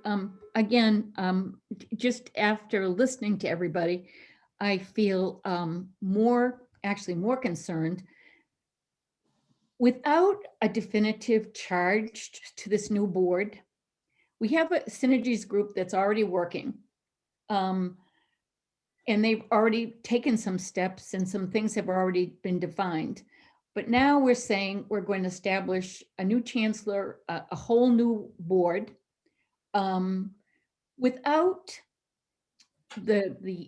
this kind of loose direction in HB 2, without the tools and direction that I really feel like a brand new board with a brand new chancellor needs to have. I think if we could take more time, and maybe Synergies Group or the higher ed group could come up with a better idea of what needs to happen. And then to look at the funding resources. I mean, when I think about the work that needs to be involved in something like this, not to provide more resources is just, it's just like asking you to do something and giving you less resources to go forward with double the work that you have to do. So that's basically my concern and question, that I just feel like we need to do better diligence going into this and give the new board the effective information they need, the tools with which to work. Because I agree, I really think we need to do something. We desperately need to do something. But I don't want to jump into the water in the deep end and not know how to swim. Okay, thank you. Representative Murray? Thank you, Madam Chair. In moving, I mean, this is a tough budget year. Y'all know that. Right? We're all suffering through that. And I also am certainly leaning towards providing appropriate and adequate funding for the systems as they are now, and also resources for going forward. In order to get there, I think in some people's mind, it may be helpful to know basically what the return on investment would be. That, sometimes you need to put up a little money in front in order to get those savings later on, or you need to put up that money in front to avoid some kind of crisis later on. And that's fine to say in the abstract, but could you speak to a narrative that, suppose I'm just, I have no idea what we're going to be doing here with Division 2, but I'm just trying to think forward a little bit. If we seem to be leaning or wanting to go down this path, how would you sell it in terms of, basically in terms of finance, if that's not putting too bold a phrase on it? Well,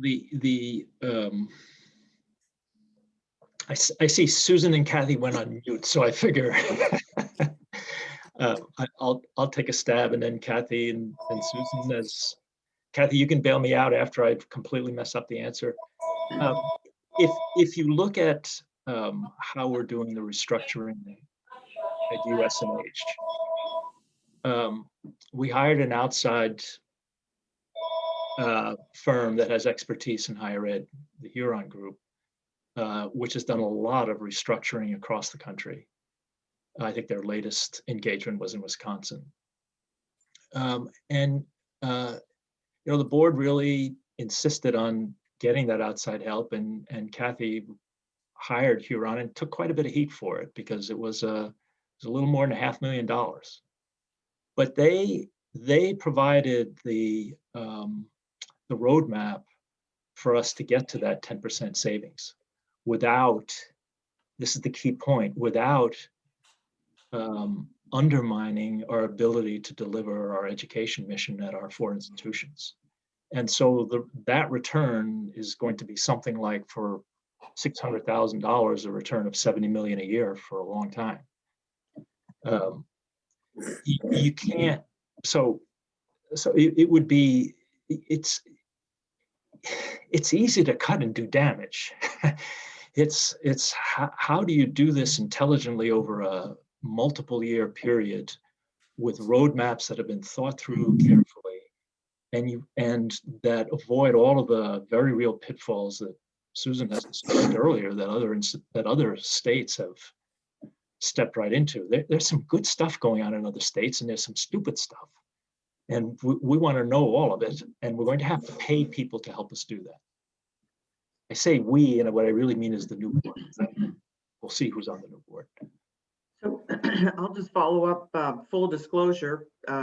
Community college system and the university system have put in a joint fiscal note relative to this, this piece of House Bill 2. And we estimate that over the biennium, we'll need $1 million to $1.5 million in external support. And frankly, if it were my wish, it would all come in year 1, non-lapsing. And what I base that on is what we base that on, admittedly, it's a bit of a swag, but I had conversations with Huron. Susan and I talked to Michael Thomas, the director of the New England Board of Higher Ed this week, to understand what has happened and what costs have been incurred in Vermont and in Connecticut.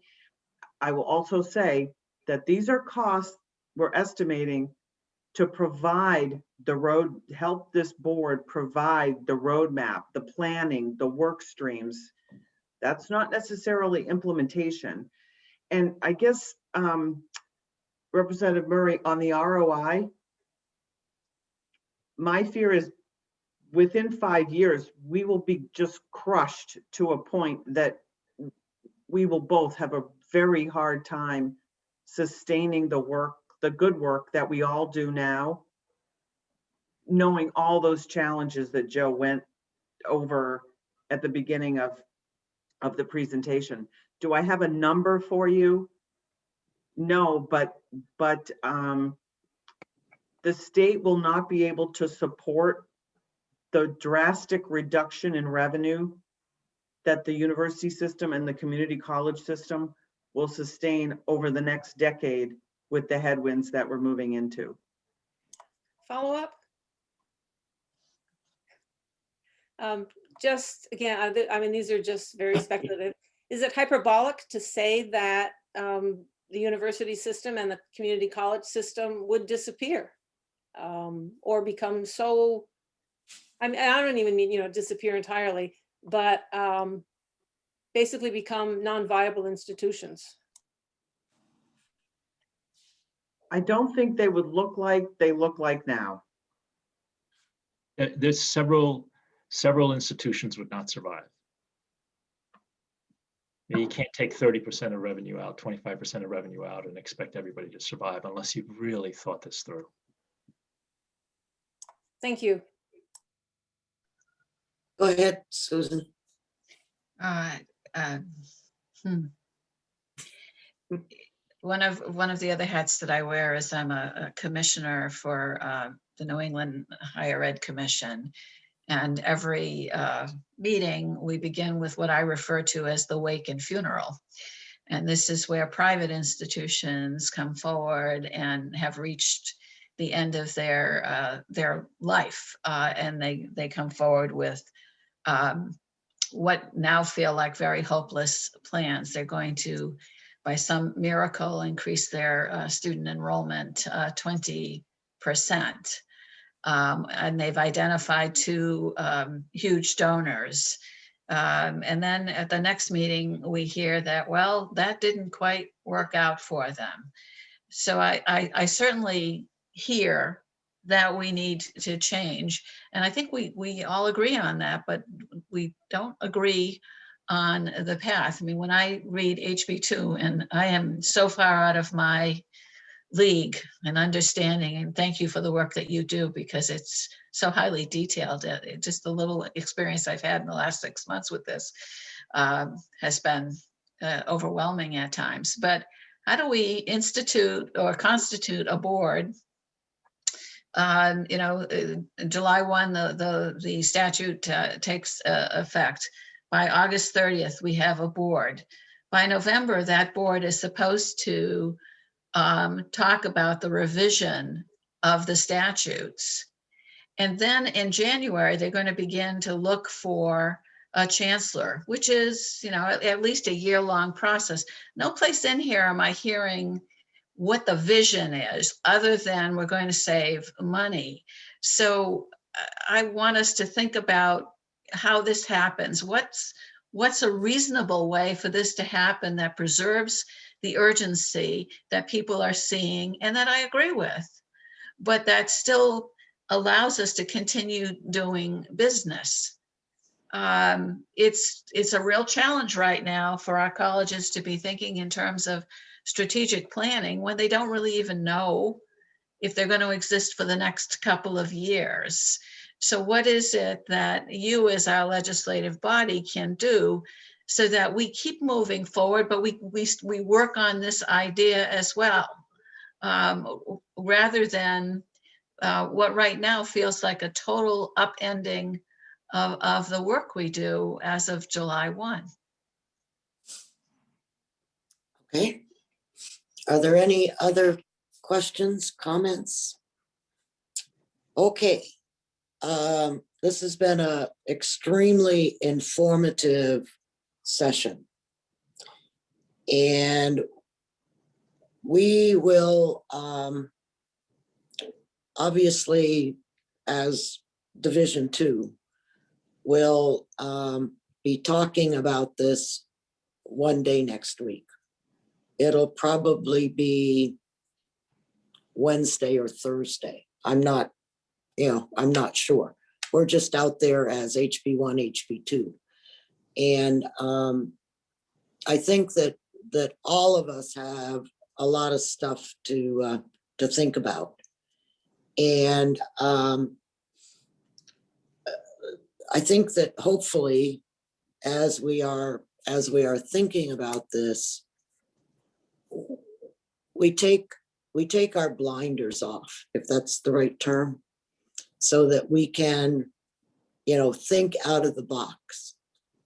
And it may be, I'm just talking,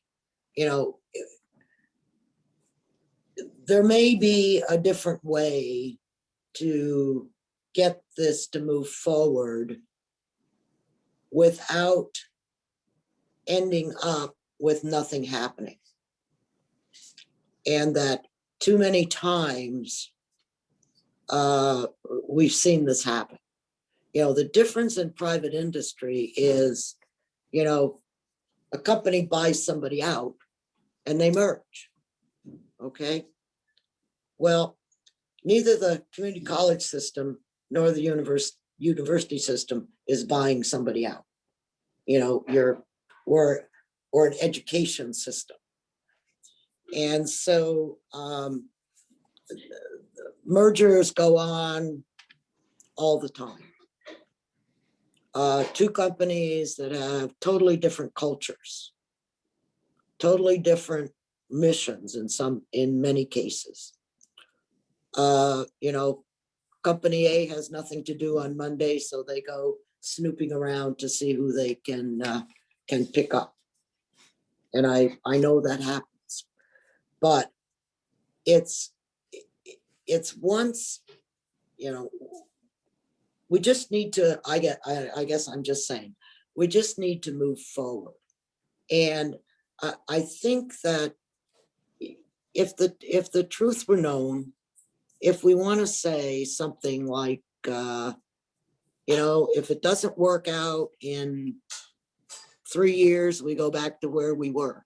I mean, we have all kinds of latitude in HB2, as I think all of you know, and that you know, we're not what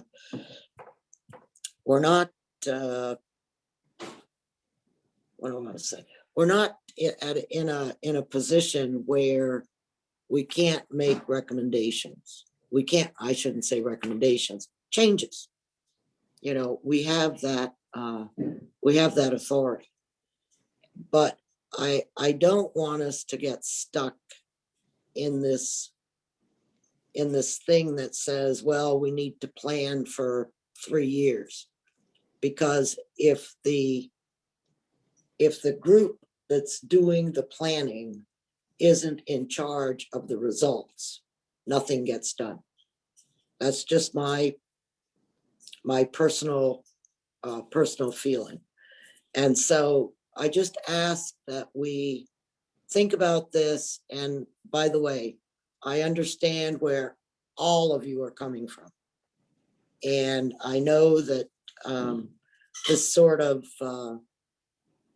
institutional change, if that's the right term, is always extremely difficult.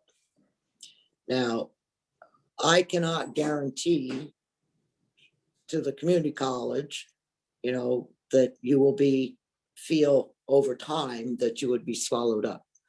But I would hope that whoever is selected, and oh, by the way, I don't think in the legislation it says these are new terms, but I think we need to make them new terms so that if Joe is selected to be on the from UNH, that he starts a new term. He doesn't try to, you know, I don't know where he is in his current term, but we've got to give this, in my opinion, this new board some longevity and, you know, and synergy to work together and not have Joe's term run out in a year or 2 years.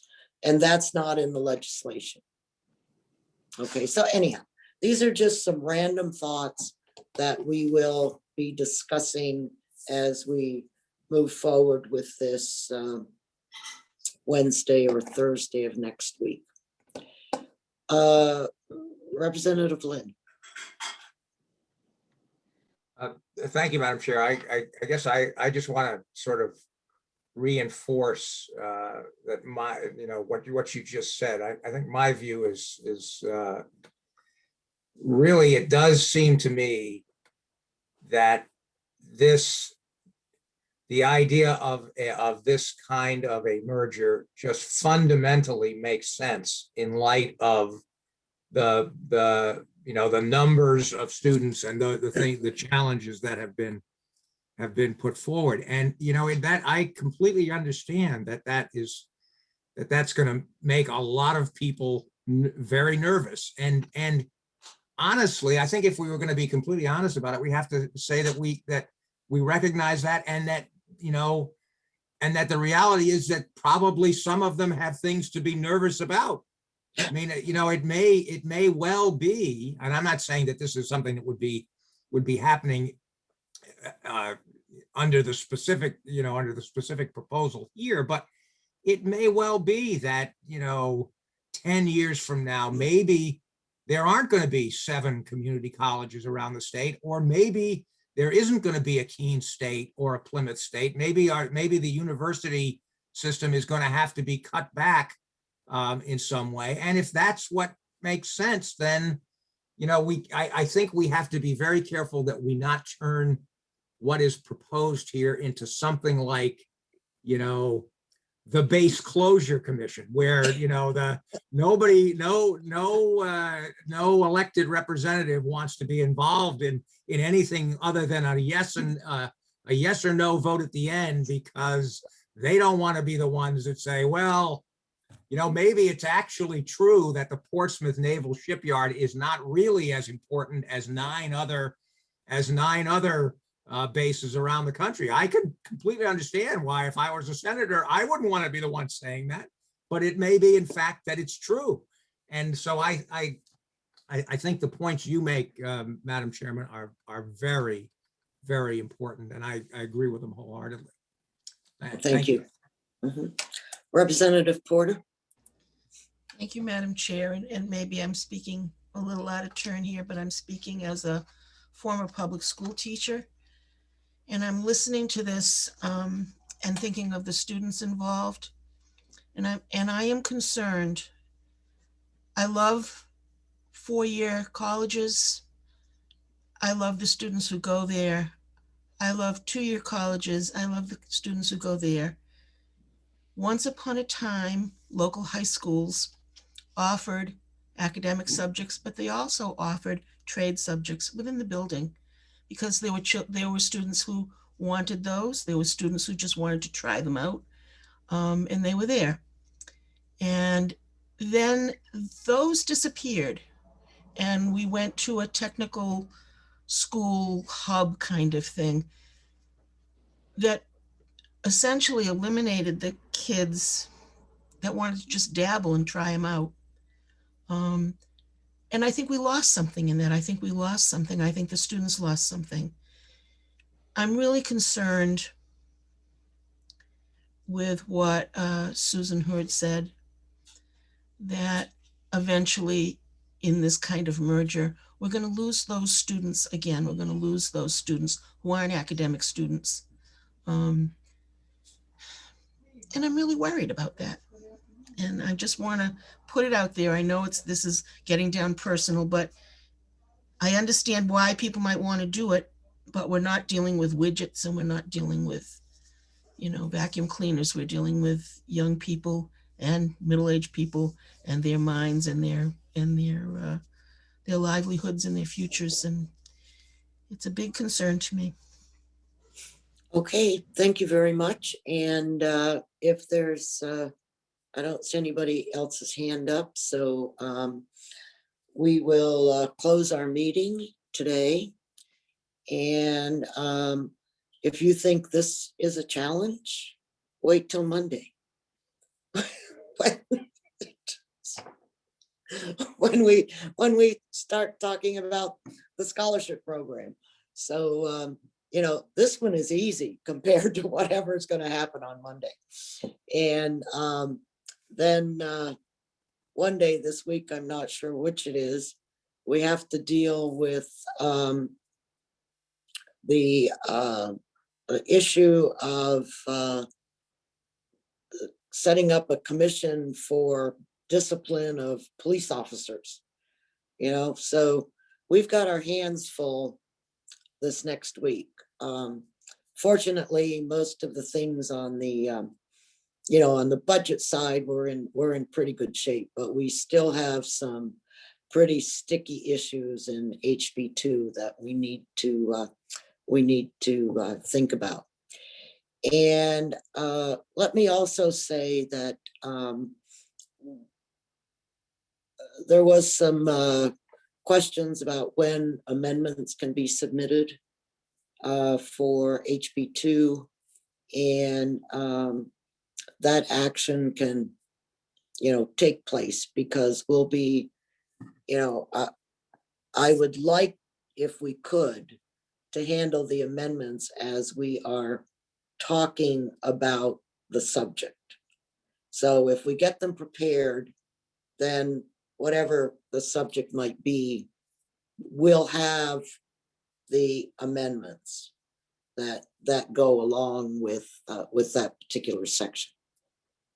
So I guess I will see you all on Monday at 10 o'clock. Well, I won't see all of you, but I'll see the representatives. And we will let you know which day we're going to be trying to come to grips with what's going on with this particular section of HB2. So that you're not, somebody is, you can have somebody at the meeting, and if you want to talk, you can talk. If you don't, that's okay too. But this, I'm not gonna put us in this little, this little box, because although we get to make the final decision, we're not, we all live in glass houses, I'll put it that way. So we can, so whatever we need to do. Anyhow, so listen, have a good weekend, and we'll see you all on Monday. Take care. Thank you.